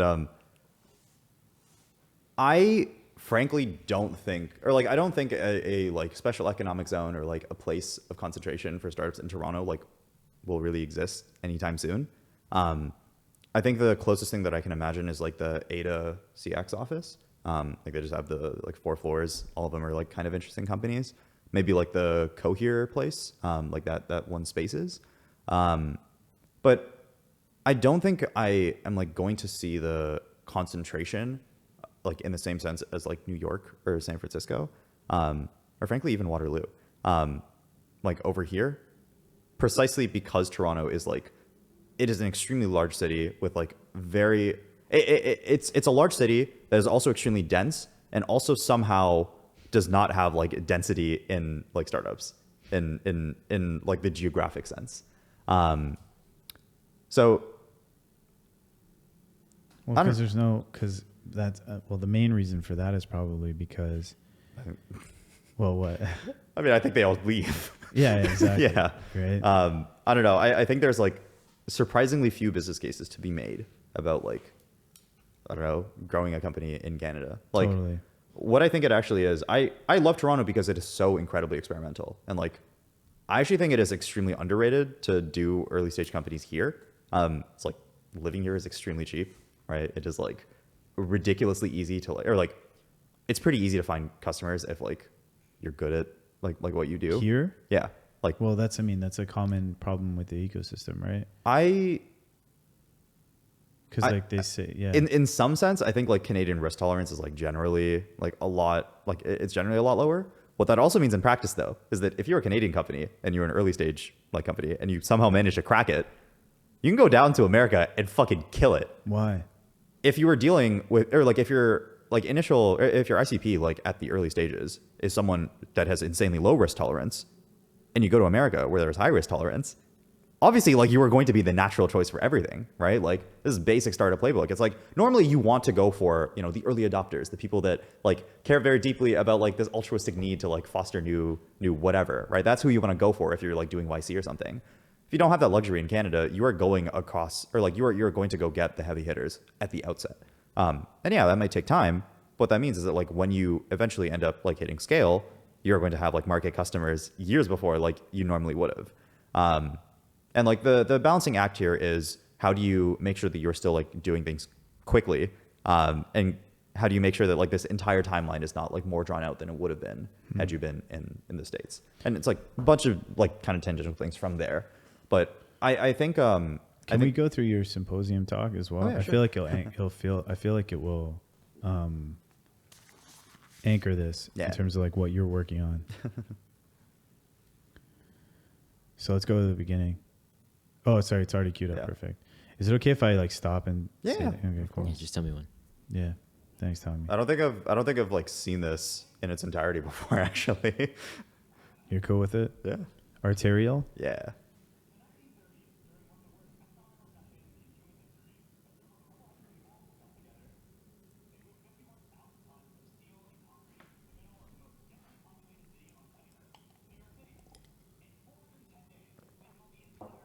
This is interesting.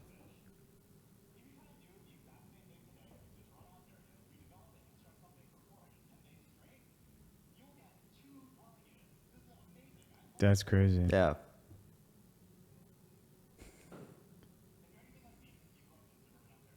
Can you stop for a sec? Why is that? What do Why you- is it that in 410 days you can only make 2 dwelling units, but in the past, in 410 days, you get the Empire State Building? It's just regulations. It's a policy choice. Everything's a policy choice. Yeah, Everything it's is not a building policy capacity. choice. It's Yeah. actually how hard we've made At it. all. There's so much money. There's like so much money that is just like being locked up and like wanting to be spent.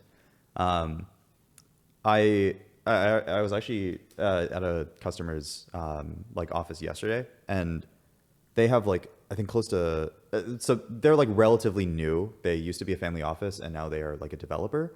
They have 10 projects going on. None of them have made it past city council, and there's literally like $3 billion just like waiting to be deployed out into the world. And every single one of them is like locked up at some point in the legislative process. Wow. Yeah. And this is like they're pretty tiny, like as far as like developers go, right? Their team is like maybe 8 people. Imagine what happens when you like hit scale. Imagine how many developers there are like in Canada. Like things don't happen because it is a choice, not because they can't. And so when we say that it takes 410 days, that was like the actual figure from the city of Toronto. It's like zoning is one part of it, but you also need to like hop through building code regulations. You need to like have inspections. You need to like get permits in. Submit your drawings. Exactly. Every single one of these like scales like they don't scale linearly. It's like a little bit higher than that. Like one setback in one area might cause problems in like another one, right? Damn. Yeah. Hit it.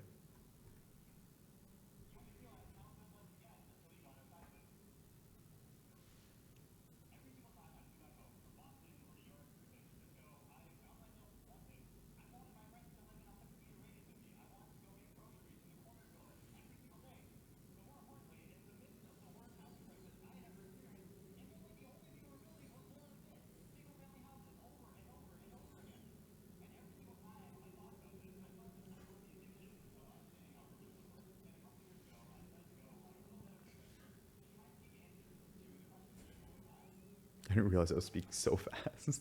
No, you're good, man. Okay, It's you're very, it's good. It's good energy.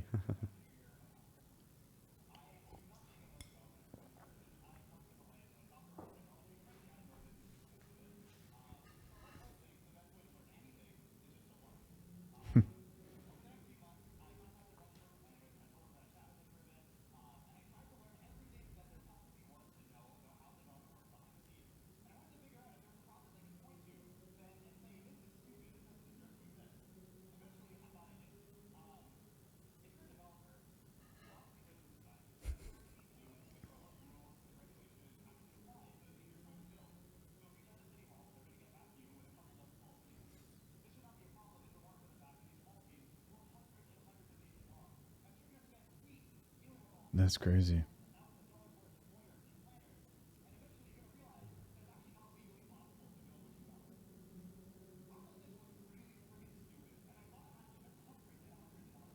One month to pause, Tommy?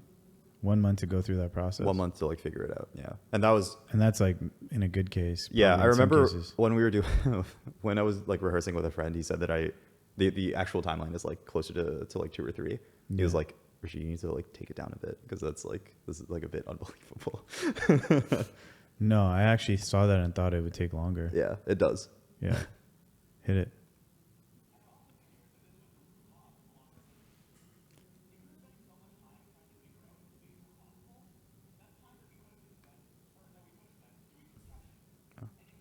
I also wanna pause here. There's like one other thing I want to call out. When I say like there's a time allocation thing, you remember a conversation about like Tokyo where Yeah. misallocated funds means like necessarily lower worker productivity?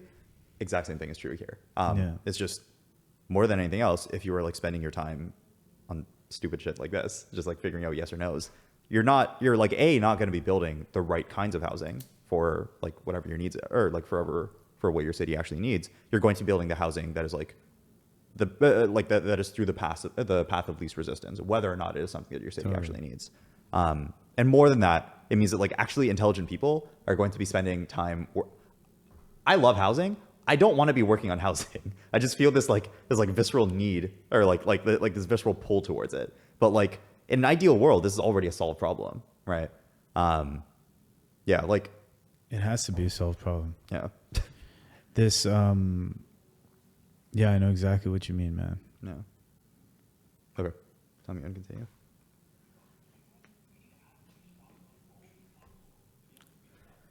Stop that.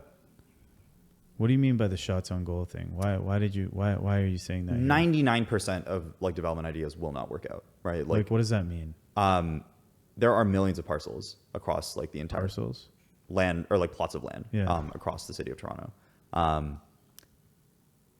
There are like, imagine like millions and then like a factorial at the end of it, right? Or like choose whatever. Most, or like the vast majority of those ideas will not work out. They will not like pencil in, like either because of costs or like legal constraints or whatever. They just will not work. So you need to be analyzing as many of these like plots of land as possible. You need to be like going through all the potential scenarios, right? If Relative to what outcome though? Relative to like you being able to build something, anything. If you're a developer and you have like $100 million in your bucket and you need to be like putting that towards something, right? Like there are hundreds of thousands of possibilities here. And like maybe if you're lucky, one of them will work. If we are so caught up, if it takes 1 month to validate one potential premise, we're not going to be building anything, right? Like that feedback loop is just completely broken. Rishi, maybe I'm missing, like when you say like validate the idea, like against what outcome? Okay, so I'll walk you through like the pre-development process. Yeah, sure. So you have a plot of land, right? Yeah. And I think I'm actually going to go through it because this is like exactly what I do for a living. But we start off with like a plot of land. You send that off to a planner.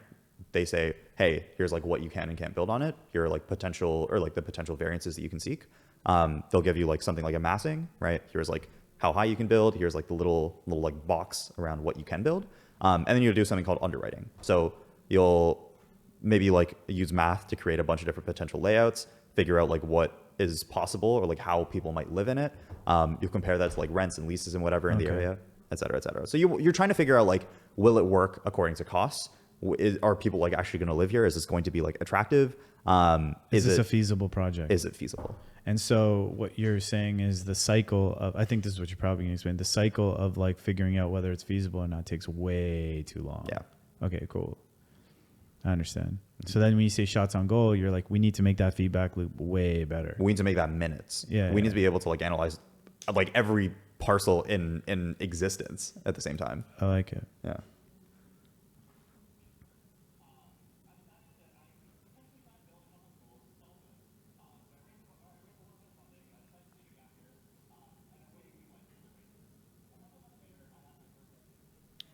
Stop this.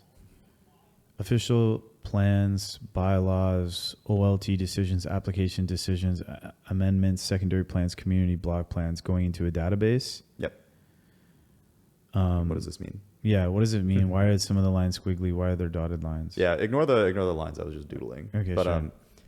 Basically the core idea that I had is it takes a long time because there's a lot of legislation, right? Oftentimes the actual ability of a project to get or like to go through feasibility has nothing to do with economics and everything to do with like legal constraints, right? You can offset the costs of like however much you need to make in rent, right? Like that's fine. What you cannot offset are the years that you will spend wasting money, like the millions of dollars you will spend in like wasted legal fees just trying to get something through City Hall. And so what I tried to do was take every single policy in existence, right? Zoning bylaws are the thing that we looked at. Yeah. That is like the tippy top of the iceberg. And in most cases, zoning bylaws don't actually matter, but we'll get to that a little bit later. There are like hundreds of different regulations that all govern how one plot of land can be used. And oftentimes it is not just like, it isn't just the municipality that is saying it. And so planners do this for a living, right? They will like step through every piece of legislation that they have in their library. I thought it was possible to automate it, and so I did. But that took a lot of work. It took like months. Like imagine taking like for this to work, you have to have every regulation in history. Like Arterial's database at this point is like terabytes. It's massive. How did you get all of it? You just like that's scraped the shit out of this? Pretty much. The details are off record, partially because I don't know if some of it's legal. But That's all good. I'm happy you did it. Yeah. Keep going.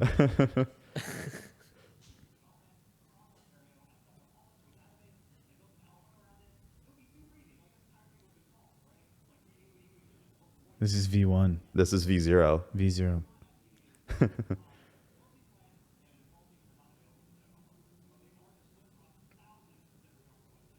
you stop? Yep.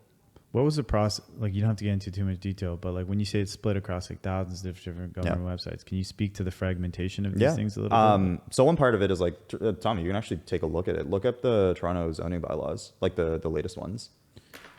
So it's one part that, you know, like data is an issue, right? Like the maps just straight up do not align with what the actual like zoning bylaws are. And there's another issue here where like you never really know, or like look at the actual policy. So go back. Sorry. The first rectangle on the left. Yeah, that one. So there's like 3 different volumes of the zoning bylaw, and every single one of them is constantly out of date. Like this is the what we call the consolidated version, right? It is like some clerk at City Hall has like gone through all of the amendments and integrated the red lines in, so it is like legally binding.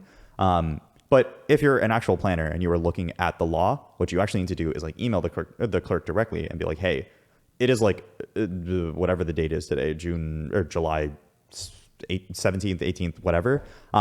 Get me the zone, or like every single zoning bylaw in existence up till this date. And they're going to give you back like maybe 50,000 pages. So the way that you automate this is you bypass the city clerk. You go directly to the City Hall's database. You figure out where the amendment's coming from, what is actually changing, and like where are the databases in which like these things are held. And you're not going to be looking at APIs, right? Like that's not how this works. You're going to be looking at like redline PDFs. The difficulty here is that you need to create a pipeline that is good enough and robust enough to be able to like handle the minutiae of like legal arguments and be able to integrate it into like one massive data graph. I spent a year working on that. It's a hard problem. It's a really hard problem. God damn. Yeah. Good stuff, man. Respect.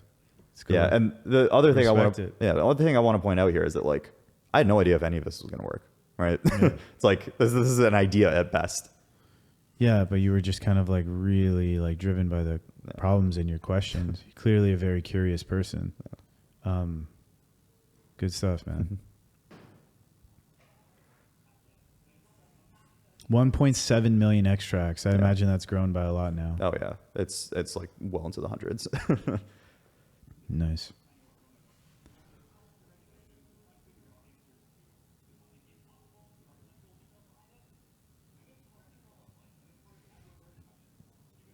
This is not the first ever version of it.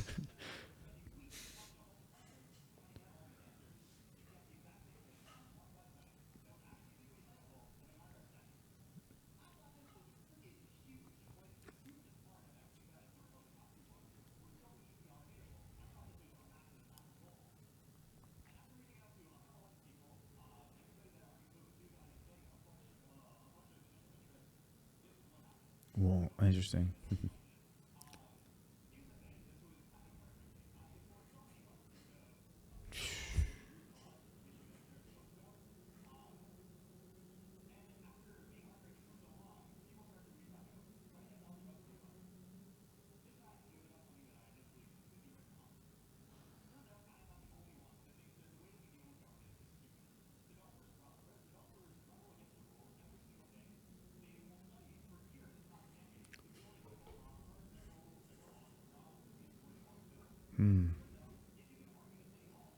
Stop it. I like how you anchored it with this first visual, and then you continued the story with these anchoring the ones around it. It's cool. It's very intentional.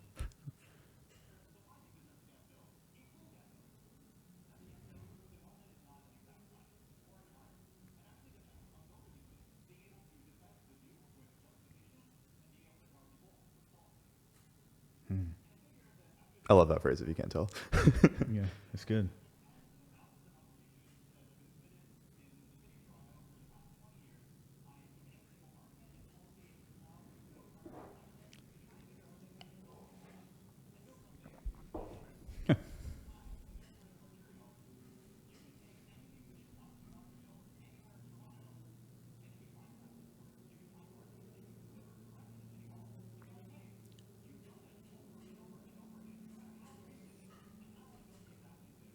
Nice.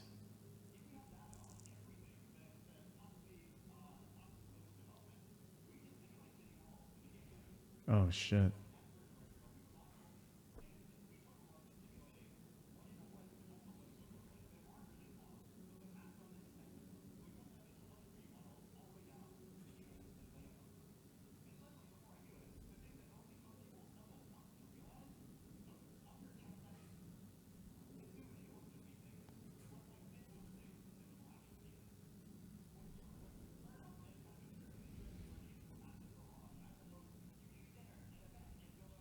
Can you tell us about that? What happened?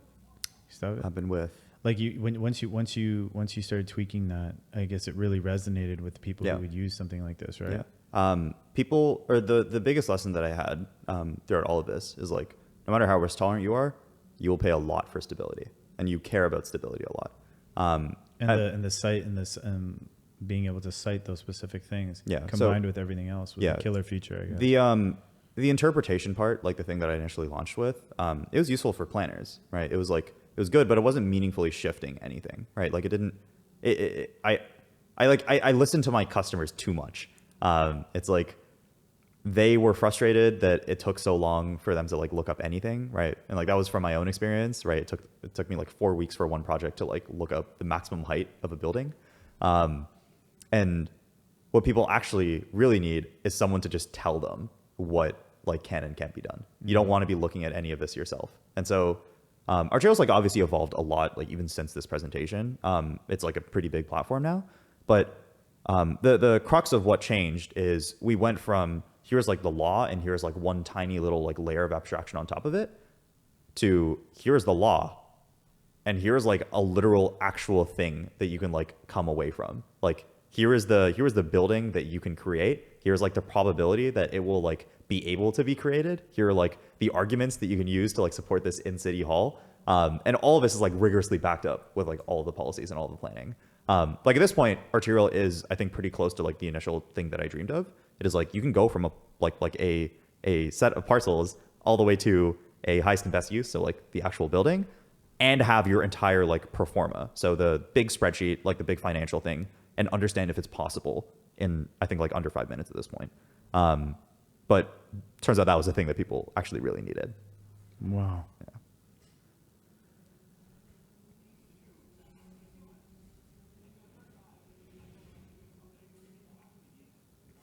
That's so cool.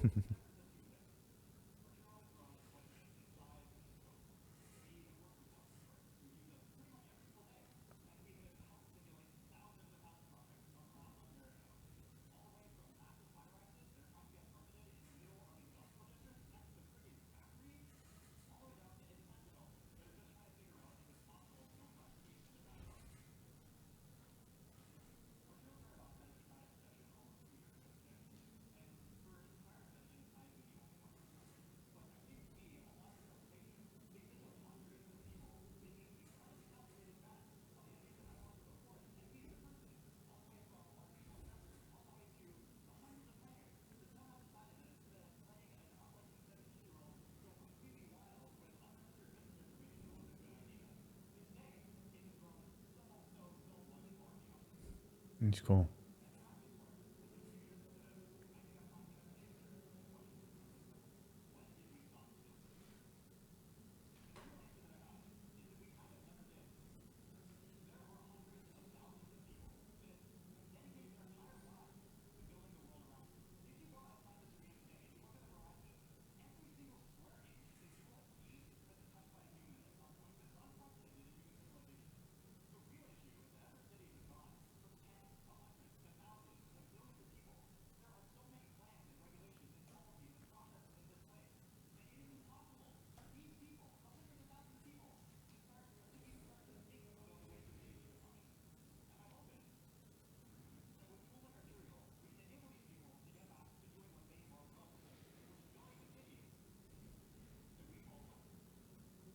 It's cool.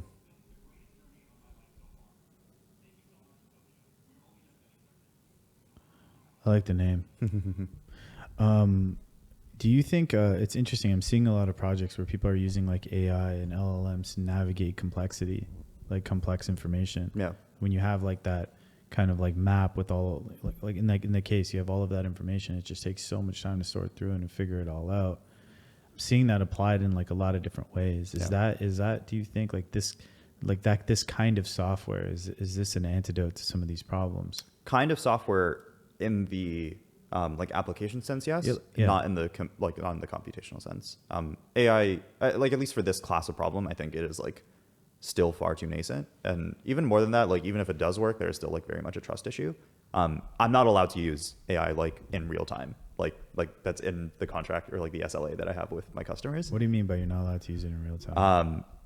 they need determinism, and if Arterial is not 100% correct 100% of the time, it is completely useless. You cannot count on something that is like anything below that, like for something as important as this. So how do you handle that? Because the whole thing is LLM based, no? No, none of it is. Oh, really? Yeah, that's what made this difficult. You can't use LLMs. Oh, what the fuck? Yeah. So the Wait. it's yeah. So the only time we use LLMs is like in text generation, right? It is like when you create like the summaries, and they're more than good enough for that now. Yeah. And but so the data you validated that it's fine. It's not going to fuck up the data. Yeah. We also have like evals going for that. That's chill. I have full faith in that bit, and more importantly, we also like that is not a core part of our business anymore. So the actual difficult part here is figuring out how to like get all the policies and how to like get your like legislative stuff done correctly 100% of the time without using LLMs.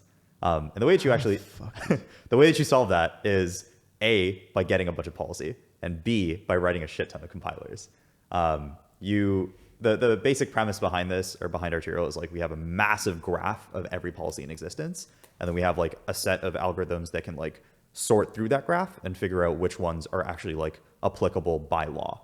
And there's like, I think like that one file is like maybe like 10 or 20,000 lines long. Oh my God. Yeah, it's enormous. But there's a ton of like rules behind it. You can like represent things in very interesting ways. It's possible to do without LLMs.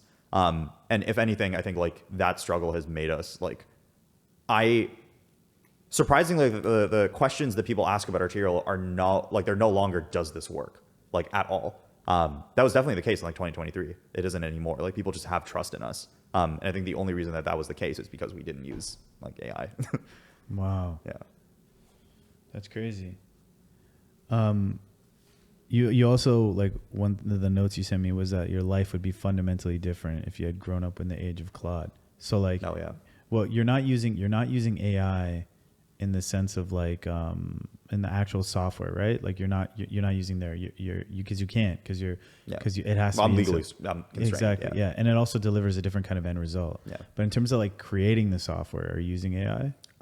In some sense, I think it's like kind of acted as an accelerant. I don't do too much like front end work anymore. That's just like, I don't know, I get Gemini to do that for me. But the main thing that I was saying there is I don't think my life right now is meaningfully different because of, or like, I don't think it's meaningfully different because of AI. I think like I'm just like, I feel accelerated, but that isn't like foundationally different. Like how do you use an LLM? Like right now? Yeah. Like what are your different ways of using it? Three things mainly. One is like the obvious like coding and math stuff. LMs are very, very, very good at teaching me. I have like I have a separate like chat setup where it's just like it's trying to act like Feynman, and I'm like this is how I'm like technically enrolled in school, but I don't, like, I live in Toronto. So like for all of my courses, I've just been like asking chat to like teach me. So you're using ChatGPT, but you have a custom GPT that is configured to be like Feynman? Yeah. It's just, how did you do that? It's just a system prompt? Yeah, just a sense of prompt. What's your system prompt for that?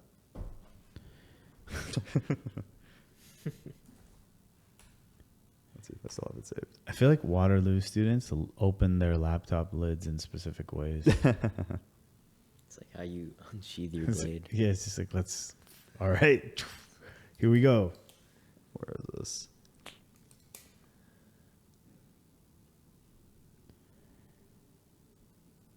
And so you would still bucket this under the first use case, which is teaching you about like math and code, or no, this is the second one. Second, I think like teaching, learning things. Teaching is very important. Okay. Yeah. You got it?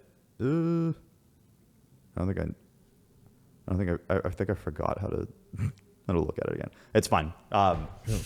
Imagine the idea behind Feynman. I just like broadly asked for it to be pretend like you're Feynman or something. Yeah, I just like asked it. I asked it to be like extremely terse, like almost masochistic. Like I hate like the new generation of like RL that is just like constant sycophancy. So I just like told it to shut up and like give me like 3-sentence responses for everything. Works out pretty well. What are examples of things that it's taught you? I forgot basically all of like Calc 3 a couple months ago. I was just like, I just told it to like tell me about like Green's functions and like curl divergence and stuff. It did it fairly well. And I think the interesting thing is I have it set up so that it like initially just asks me a bunch of questions. I don't learn very well if someone tells me something. I learn very well if I like figure stuff out. Or like if I like have questions and I'm able to like prune them or like just do a big like branch chain thing. So I have my thing set up so that like whenever it finishes talking, it will like ask me a question and I like know broadly where to go. Whenever it finishes talking, it will ask you a question. Yeah. So you have that in the system prompt as well. Yeah. I also think one thing I'm like very, very careful of, and I kind of realized this early on is like, I think if I don't use like AI responsibly, I will like cognitively atrophy. You think so? Yeah, like very, very badly. I've seen this. I know like even with like I don't rely on like Claude too much for programming. Like it's just there. And like I use it to outsource a bunch of stuff. I was like coding on the plane, and that was the first time I haven't like had an LLM with me in a really long time. It's like I think I forgot how to write React. Yeah, that was like kind of a scary moment a little bit, and then, like the muscle memory came back, but it was fine. But like there was a good 5 minutes where I was just like, what the fuck is an effect? Yeah. Like this is not a standard mode of thinking. Yeah. Your brain is kind of it's like starting to believe that it doesn't need this information anymore. Yeah, exactly. It's like there's this one like Sherlock episode where Sherlock like he doesn't actually know that like the Earth goes around the sun, and Watson's like making fun of him for it. But Sherlock's like, I am a detective. Like, why does it matter to me if like the moon orbits or like if like we live on the fucking moon, right? Yeah. This is a completely useless piece of information for me. And I think I very much run the risk of just thinking that like everything is like this. Yeah. Because like, you know, when you have super intelligence in your pocket, why would you not use it? Totally. Yeah. Why is the extremely terse thing important? Why is the short sentences? If you don't say that, chat will like. I think it's like a chat exclusive thing now. It will like just be like extremely sycophantic. Like it will start every message with like a check mark or like a green check mark. Yeah, I don't like that. And it'll be like, yeah. It's interesting because I have my ChatGPT set up with the system prompt where it's like I actually ask it to like riff. And like I also primarily use my stuff for math. So Yeah. I don't need like any explanation. Like the math alone is good enough. And like if anything, I think like I have it set up for reasoning mode like quite often, but the only thing that I really care about is like if it can like go through a proof or something. Yeah.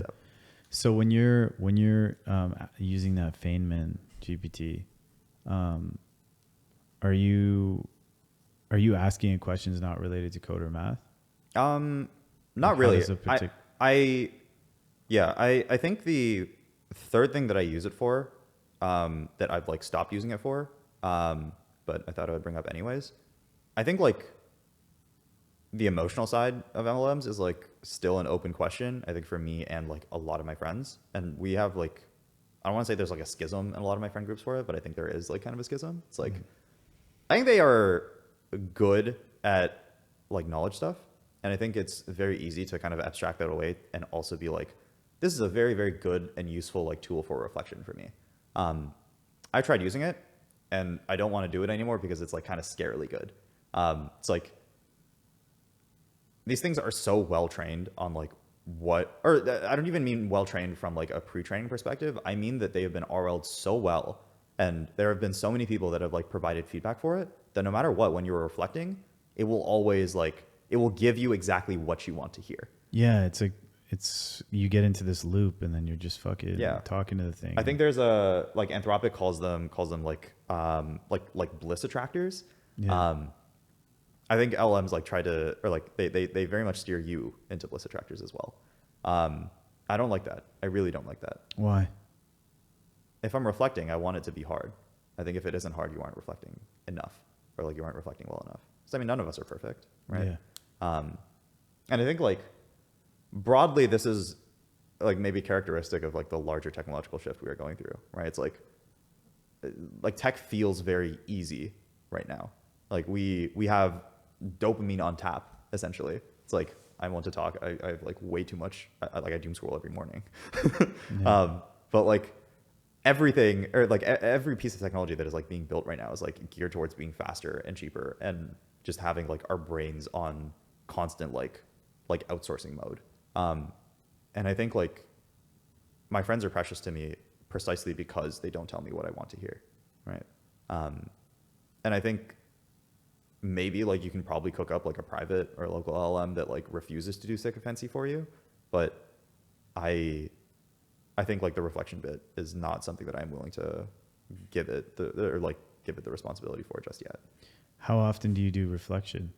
I mean, like I have one friend that I like we just catch up at the end of the day, and that is like our little bit. And that's cool. We always end up just like roasting each other. It's like a stand up almost. That's really cool. Yeah. Yeah. I write a lot, man, like a ridiculous amount, like all the time. And yeah, I worry about that too with the reflection element as well. It kind of puts you down a path, and it talks to you in a way where it validates your perspective so much, even subtly. And it gets better. It gets better and better at validating your perspective in this like very subtle way. Yeah. And it's pulling you down a path. You don't even realize that you're on that path anymore, right? Yeah. Yeah, I've noticed that same pattern. Yeah. I think it's like there's another thing where I think humans are just like generally attracted to stability.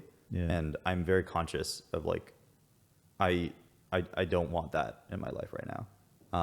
Like in some sense. But I think I like the place that I'm in where I can just be experimental with a lot of things and where I can like think about stuff. And I like a lot of my friends, and I like how they think precisely because they are also in this weird like experimental phase in their lives. Like we're all college students, right? Mm-hmm. It's great. Totally. Yeah. This is maybe my last question. It's like, what are your thoughts, or can you riff on how like computer science education, like maker culture? Yes, so much. Holy crap.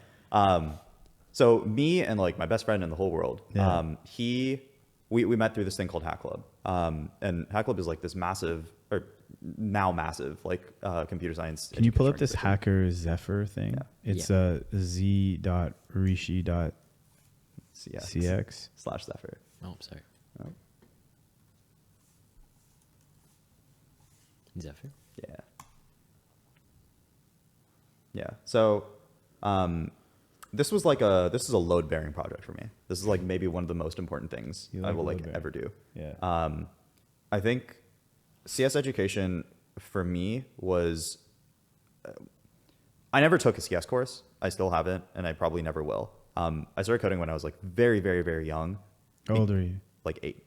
How did you get into it? I was at a family reunion, and I was bored, and I went upstairs, and there was a really there was a dimly lit room, and there was a dude on a laptop. Turns out he was like finishing his final year at Waterloo, and I was like, it's kind of sick. And he like helped me set up. It said like "Hello Rishi" and it had a teal background. It was like a website, and I like went berserk. I never spoke to him for like 10 years after that, but like on the like netbooks that they gave us, like the really shitty old Dell laptops, I would like I downloaded I think I downloaded like Vim or something, and then I would just like at 8? I would like go ham. You were using Vim at 8? Dude, I had a GitHub account. I got banned from GitHub because I started when I was like 9. I got banned from 11 to 13, and I had to do my first my first ever hackathon on GitLab because they wouldn't let me back on. Wow. Yeah, this is like there was fucking crazy. There wasn't like Codecademy, there wasn't Free Code Camp, there wasn't like any set of resources that I could use. So like the only thing that I could learn from was like I had to study repositories to like understand how programming That's not normal for an 8-year-old. It isn't, but it's normal for like for hack clubbers. This is like the point I'm trying to get at, right? Because like it sounds difficult, and it is like sure, on some level it is like intellectually like kind of challenging, but it's also just fun as hell. Like hacking. Yeah, like the difficulty in making stuff is that it is hard to make stuff. What is the Hacker Zephyr? In 2020, okay, so every year Hack Club throws like a really massive summer What's event. the Hack Club? It is you want to just pull up hackclub.com? Yeah. Yeah. Did you go to this camp? Or this thing? I worked for them for like a summer. This was like maybe the most important thing this is the most important organization in my life. Really? Yeah. Wow. What did they do? So it's like three things. It is a fiscal sponsor for like nonprofits. It is a massive like community of like high school and middle school like teenage makers, and it is a network of coding clubs. So or like coding clubs at high schools. Do they have one in Toronto? They have like they have hundreds. Oh, Yeah, there's like one in every high school now. did you go to one? You said it was. I started one. Yeah. Oh, you did? Yeah. Wow. Yeah. So like the reason this was important for me is because programming, it was like a very, very lonely pursuit. Like when I first started, right? It's like partially because I like my parents really wanted me to go to med school when I was like little, like most little brown kids. Yeah. And I remember like my dad got so angry when he would see me like on my laptop programming that like when I got home from school, he would take it away. Damn. So the reason why like sleep schedule is like still so messed up is because what I had to do instead was like code under the sheets at midnight. Wow. Like while they were sleeping. So when I found Hack Club, it was like the most incredible thing in the world to me because I joined and immediately someone like texted me and they were like, "Hey, I really like your GitHub. I love your projects. Like, you know, we should be friends." And for the first time, there were like, you know, thousands of other people my age that also liked the thing that I liked, that, you know, liked it just as much. That if must not have more. blew your fucking mind. It was insane. And like I went to the first hackathon I ever went to. It was like I was in grade 8. I was like 12. And like I went to Waterloo and I saw thousands of people in front of me. Like Hack Club was one thing. Seeing everybody in like just there is a whole other gambit. Totally. Right? So this was like extremely important to me. And every summer they run a set of like summer events for their community. 2019 it was this thing called Summer of Making. It was like they did hardware grants. 2020 I think they ran again. Actually no, 2019 they had a different like hackathon sort of setup. In 2021 the pandemic was like starting to come to a close. Or like COVID measures were starting to ease up and we wanted to do something special. So they essentially like the thesis around HQ at that point in like April of 21 was like, we should run another hackathon. But all of them were like, hackathons are kind of boring, so we need to spice this up somehow. It was the GitHub co-founders who was like a funder of Hack Club. It was his 42nd birthday, so he wanted to make like a gift to Hack Club. I think it was like $500,000. And they're like, we should do something with this $500,000. Like this is going to go towards a summer event. And a lot of people in Hack Club really like trains for some reason. I think there's like some stereotypes around this, which kind of makes sense. But like, essentially the conversation went from like hackathon to hackathon on train to hackathon on train across the entire country to hackathon on train with 42 Hack Clubbers that is like composed of 3 train cars that we tack onto the end of an Amtrak route. And that is the basis of the Hackers effort. Wow. So what it actually was a 3,500 mile long journey from Burlington, Vermont to New York, Chicago, Denver, Salt Lake City, San Francisco, and then finishing off at SpaceX HQ in LA. Did you ever have to get off the train? Yeah, all the time. This is actually my summer intern project. This is like Wow. my like this is my baby. But the crux of the hackathon was there's no Wi-Fi in like 90% of rural America, right? Like there just isn't any along most of these train routes. So if there isn't any Wi-Fi, why don't we just make the internet? Like why don't we just make our own version of it? And so what that meant, Tommy, can you go to the ZephyrNet folder? Yeah, then scroll down a bit. Yeah, so this is the my job was infrastructure. That little box, that's my actual baby. Essentially, we took like a disused AWS server rack. We put like I built like our own version of like Vercel and like GitHub on it. So what people could do is like they could deploy their own websites. They could deploy their own like web services Onto the server. onto this thing. So we had like our own version of Stack Overflow running, our own version of like Wikipedia running. That's crazy. And it gets better. Like I'm at the tip of the iceberg. Like we haven't even started the trip yet. So it was awesome. And like the goal of this was like over these 3,500 miles, there are 42 of us, 10 days. We need to ship 500 projects, or we are going to set the server. 500 projects? Yeah, or we're going to set the server on fire at like we're gonna blow it up on a beach in LA. This is a joke. And Wow. it That's was cool though. Yeah, it was like it was like semi real. 500. It's a So nice estimate. how many people were on the train? 42 Hack Clubbers. You wanna guess how much we ended with? Wait, not yet. Like 500 projects? 500 projects. And what 42? that meant was 500 like fully deployed like actual either like web apps So or that's services over 10 projects. per person. Yeah. And how long is the trip? 10 days.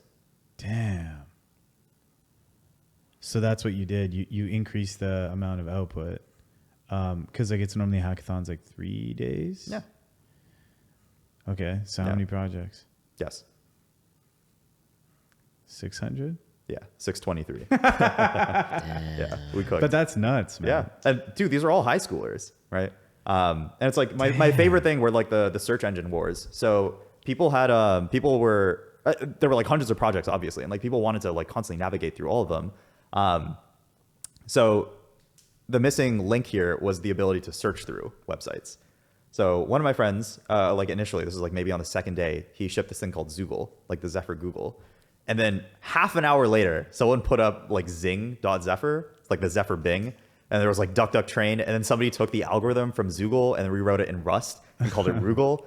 And then there were like 4 of these search engines that were like just in constant warfare with each other. Like, I remember in like the first 5 minutes of when we turned the thing on, like someone deployed a zip bomb and like completely took all of my stuff like down.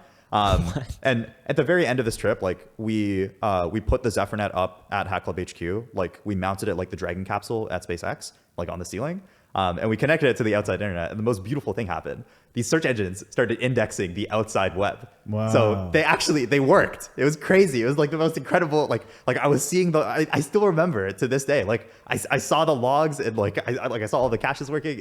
It was awesome. And the reason I brought this up is because it was hard. It was hard on like literally everybody. I have like my sleep schedule is pretty bad. I have never gotten less sleep than I have on this thing. I remember there was like partway through I did like one bad SCP and I deleted like half of the project like in the database. And like I had to manually like restore all of that and I spent like a day working on it. Like I only got to build 2 projects. I was so busy like maintaining my massive like infrastructure. Well, I mean, this is a pretty big project. It is. It's freaking huge. Like I was 15. It was amazing. But like I can't imagine what it would be like to run this in the age of Claude. Like What do you mean? AI makes it so easy to build stuff. Like so incredibly easy to make stuff. Like across anything?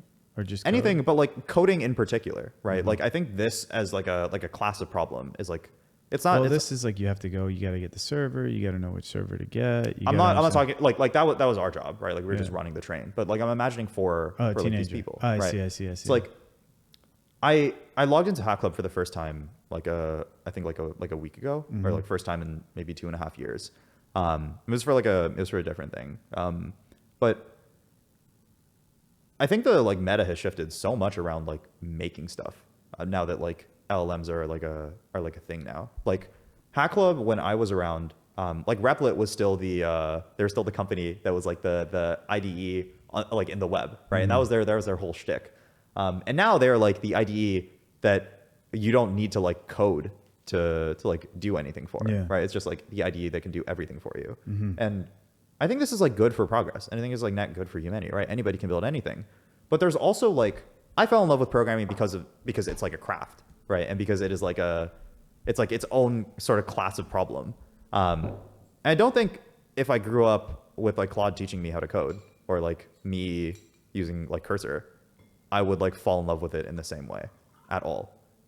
It's hard, or like it was interesting and it was like a fascinating thing for me because it was difficult and because it took time to like learn how programming languages worked. I wouldn't have like done my first like little bits of research if it wasn't for like precisely the fact that programming was hard. Like I care really, really deeply about like this one branch of math called program language theory, right? It's like that exists precisely because programming is difficult and because like understanding the complexity of code is like hard. And like, I don't know, I think the like nature... It's changing now. Yeah, like the nature of hackathons is very fundamentally different now, right? Like, do you think they're less relevant now? I think so. They were interesting because in the past, like 36 hours to build something interesting is like... Not a lot of time. It's not at all. It's like an actually difficult constraint. Like I remember all the times that we had to like either sacrifice a feature or like give up on like authentication or like polish or whatever because we couldn't do it. That's not a question anybody has to ask anymore, right? That's just not like that's not a thing. Like what you're actually optimizing for is probably like your pitch, right? Or like how good your slides are, which in some cases is like broadly always been true. But like there is still like the craft part of hackathons that I think is like fundamentally missing. And like, I don't know, I haven't thought about this in a really, really, really long time. Like my life has evolved like quite significantly since Hack Club. And like I left early on in my senior year, so it's been 3 years now. But like they just ran their summer event, and I saw some photos, and I was like strolling down memory lane. It got me thinking, like I don't know what CS education should look like anymore. And I don't know if 8-year-old Rishi was like here today, if he would like have gone down the software route. Because I don't know like what problems exist in that sense anymore. Like, yeah, I think you would have been good, man. I think like based on just like observing you, I think you're like someone that is very, very interested in understanding how things work and whether you can like hack together a solution or hack something together or apply these like different like complexities and like make something interesting. The difficulty of the problem, the untangling of it seemed to be like what's interesting to you. You can see the pattern from like when you were like younger, just tinkering with computers to like this thing to like the housing to all these things and seeing if you could like pull it all together. Yeah. I mean, like, thank you, obviously, but like, I think I liked programming when I was little because it was hard. Yeah. And like, that's the thing I want to like drive home. Like programming isn't difficult anymore. Even if you're an ML researcher, like you can get Claude to like do all of your experiments for you. Right. That is not like, this is standard. This is like all of my friends do it. But what I'm trying to say is that like, okay, yeah, like programming was interesting to you because it was hard, right? But you're still like doing programming on top of abstractions that like you didn't create. For example, the language itself is an abstraction that you're building on top of, right? So let me say it. Yeah. And so then there's the keyboard, there's the mouse, there's those interaction endpoints where it had to be created. And so it gets to a point where like, it's still amazing that 8-year-old was doing that, but it gets to a point where obviously that's like feasible. Yeah. Right. And so now, like, of course, like, yeah, the things that were like difficult before, like, you know, are not as hard as they used to be. Yeah. But someone who's looking for something difficult can still find it. Mm-hmm. It's just that difficult project now happens on top of these abstractions. Yeah. So your vision of what's possible, your vision of the kinds of problems you pursue has to be even more difficult, you know? Yeah. So I think what we'll see is like, instead of just like making software independently, mm-hmm. we'll see multiple things coming together and combining it to try and make the problem more difficult, to try and increase the scale of impact as well. I think like programming is it's obviously gonna look very fundamentally different now. I somewhat disagree with the idea of like LLMs as like just another like kind of abstraction, because I think it is like fundamentally very different, right? Like what do you mean? You do not need even close to like as much like cognitive capacity to like build the same thing now as you might have done like 4 years ago. Software. Like I'm speaking strictly about software. Yeah. Like I understand the point of but that I agree with. Yeah. But what I'm saying is why does it matter? Like why does that matter? Because coding is like when you bring something like an LLM into mix, I am being like very precious about this, by the way. Like I fully recognize like LLMs are extremely important. I'm saying like the way that I started coding, I think cannot happen anymore. Like I loved coding because it was a craft, and because it was like my favorite ever project. Tommy, can you go to z.rishi.cx/? I think what you're also saying is that the kind of skills that you learned going through that process were very valuable to you as well. Yeah. Idyllic, IDY, LLIC. Yeah. Nope. I probably spelled it wrong. IDYLLIC. Yes. Okay. Not sure why that's not working. Like just go to my GitHub, c.rishi.cx/g. Yeah. And then first repository, top left. Or go back. Idyllic. Scroll down. Oh. Yeah, right there. Yeah, so this was like written in maybe 36 hours in like a manic episode. It was scroll down a bit. So the basic premise of this was like I really hated writing APIs like early on in high school, and I wanted like a language that could do that for me, or that could like that I could like This is do it amazing. much more efficiently. Yeah. Wait, scroll down a little bit more. There's like a couple examples. Yeah. So this is what that programming language looked like. So the basic premise of it is like you can define an entire server in this language, and you can define like how like your inputs and outputs work, and then define like serverless versions of it. So the way that like Next.js and whatever works right now is like you have like your endpoints, and you can like do interesting stuff with that. This is like my version of it, like years before any of that happened. And the reason I bring this up is because I would not have done this had there been something like an LLM. Like this just would not be a class of problem that I would have cared about, because it is so incredibly easy to write APIs now. And like in some sense, the difficulty is the point, right? And like, I don't think you can reasonably have a craft and also have it be like, or you can't treat something as a craft and have it be easy for everybody, because there's no skill floor and there's no skill ceiling, right? Like there's no notion of progression. And the thing that I really loved about programming is that like, it felt like you could fall in love with the way that you write code and it wouldn't be weird at all, right? Totally. It's like, you don't even need to create a project. You could just like really, really, really like programming, like as an idea, as like a construct. And it's like, that's where you get people like Terry Davis from, right? Like the guy that just straight up wrote his own operating system for the love of the game. He didn't do it just for the love of the game, but like, like there was like this like method of thinking about programming that was like, you were like bringing forth a new thing into the world, and you were doing so in like a way that allows you to talk to a computer, right? Like like when I was growing up, I felt like I was in like a secret society, or like I was like speaking a secret language or something. And now I can just get Claude to like write anything for me, and it's cool and it's amazing, and I love it for like humanity. But the point I'm trying to say is that like I can't fall in love with programming in the same way anymore. And it's like, I think now I strictly can only look at it as like here's a thing, and here's like what I'm trying to build with it, like sort of methodology. Damn. Yeah. And like I have side projects now, but I think like even now I feel like somewhat different about it. And it sort of makes me sad. And I wonder what the kids are up to. I'm sure they will like be okay. I think like, the thing is that like it makes you sad because of the process that you went through and the meaning that it had to you. Yeah. And then you recognize that that's changed, you know, and that place, the journey you had is like fundamentally altered. Yeah. But what I'm trying to say is, well, I agree with all that. That makes complete sense. I'm trying to say that at the same time, I think that if you don't have that, if you have not gone through that path, Yeah. there will be some other Rishi that wants to do something difficult, right? And then it's gonna, whatever that next thing is gonna be, right? Yeah. There's always gonna be something difficult that they're gonna go through, and then maybe over time that difficult thing will get easier.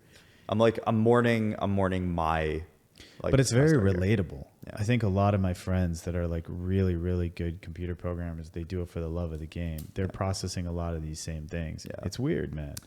It's like you're part of this subculture. Yeah. Right? I also think there's another side here where it's like my best friend, he does ML research, and for the past few years we've like held this sort of like shared thesis that codegen is like kind of like a tar pit idea. And here's why.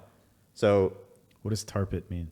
It means it's like it's a problem with a very it's like a local minima problem. You can solve it quite easily, but you'll never like truly be able to solve it in some sense. It's like you get stuck. Code at its like most fundamental level is just a way of like being extremely, extremely specific, right? That is all that any programming language is. Like computers need to be extremely specific to a specific set of instructions. Yeah, that's it. And codegen works very well because you can take something that is like somewhat non-specific and apply like certain biases to it, and then come up with like some very interesting piece of code. But the limit of any kind of like codegen thing is just code again, because in order for like we've seen this time and time again, right? Like with Devin, or like whatever other like kind of codegen model is out there, the number one recommendation for every single like model provider is you need to be like extremely specific with what you say. You need to like provide PRDs and whatever, like the actual cognition docs say, like you should provide like real, you know, feature and product like resource like descriptions. We're just coding again. Like that's all that this is. And like the end state of any. What do you mean by that? Like we are trying to describe what we are trying to build in very, very, very specific ways. Oh, I see what you're Like saying. the end state of any. You're still doing that thinking. You're still doing the exact same thing. And then you're trying to get it, and you're trying to get it to produce the probabilistic. Yeah, except in the future when we like have, even if you have a model that does cogen 100%, right? It's like whatever is written in on paper will be the thing that it implements. It will still not be perfect. It will still like you will still have to write the full PRD, and you will still have to do some like programming on some meta cognition level for it to like do its job effectively. I remember I was talking to like one of the co-founders of like one of these big AI labs, and he was like, the hardest problem for us right now is not even like, it's not model capabilities, it's just translation.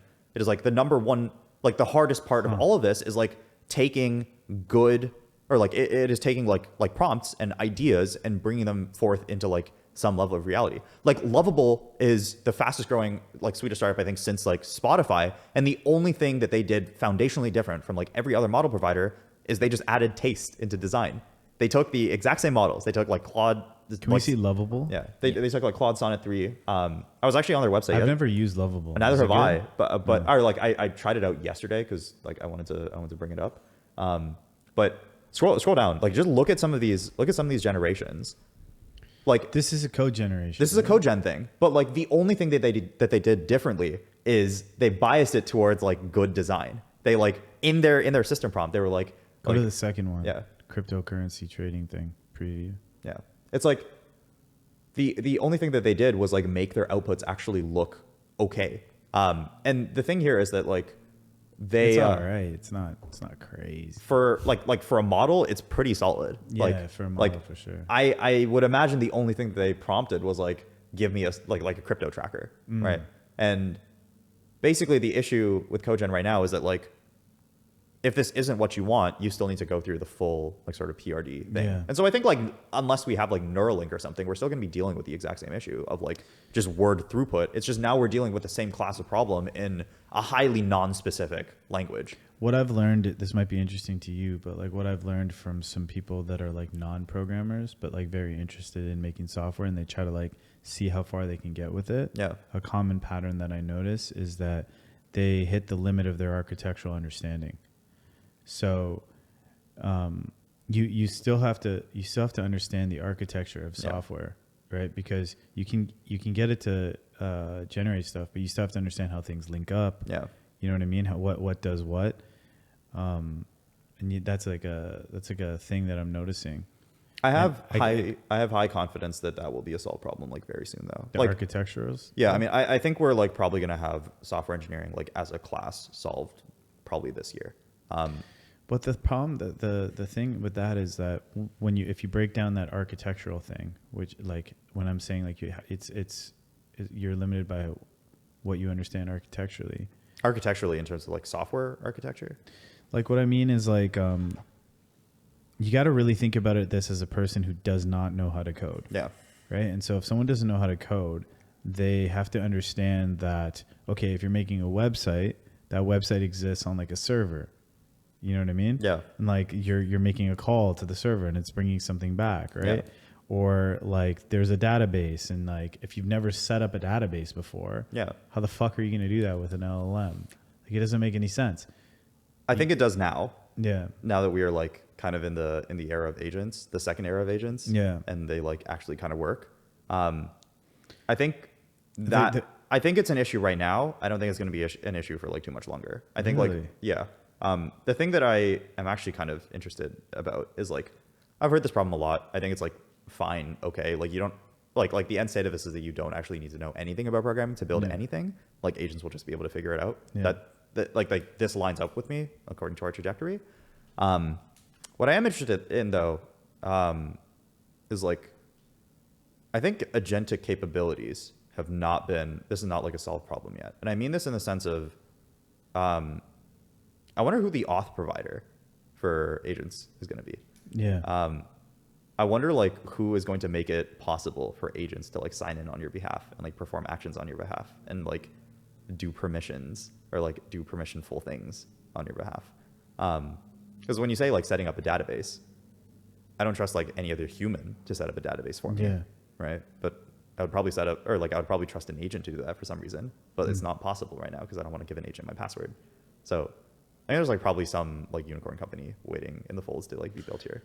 Yeah, so you're thinking like the architectural stuff gets solved by some of these companies like biasing towards some specific kinds of architecture. So maybe you don't know how to set up a database, but it just sets it up for you. Yeah, exactly. You don't need to in know a way that's like follows best practices. Yeah. And I mean, forget about like best practices for humans. You just need something that works, right? Totally. Like who gives a fuck? yeah, Like, and like the end state of all of this is that like the LLMs will just be able to like figure it out for you, right? And like you know what inputs you have and what outputs you have, and they'll just like black box the rest. crazy. Programming is like, it is an abstraction by its nature.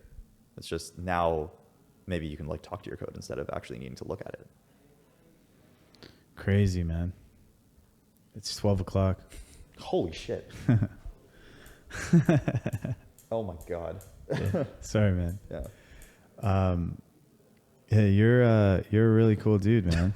I appreciate it. Thanks, Ben. You're a really, really smart guy, and I like how intense and like extreme and like serious you are about anything that you're curious about. It's my kind of thing. Would love to be friends and keep chatting, man. Hell yeah. Cool. I appreciate it. Thanks for hanging out. All right, let me end this. Done. That was fun, man. Hell yeah. Shit. Dude, my like cheekbones are they hurt. I'm smiling too much. I feel like it's fucked up because I feel like we didn't scratch the surface. Yeah.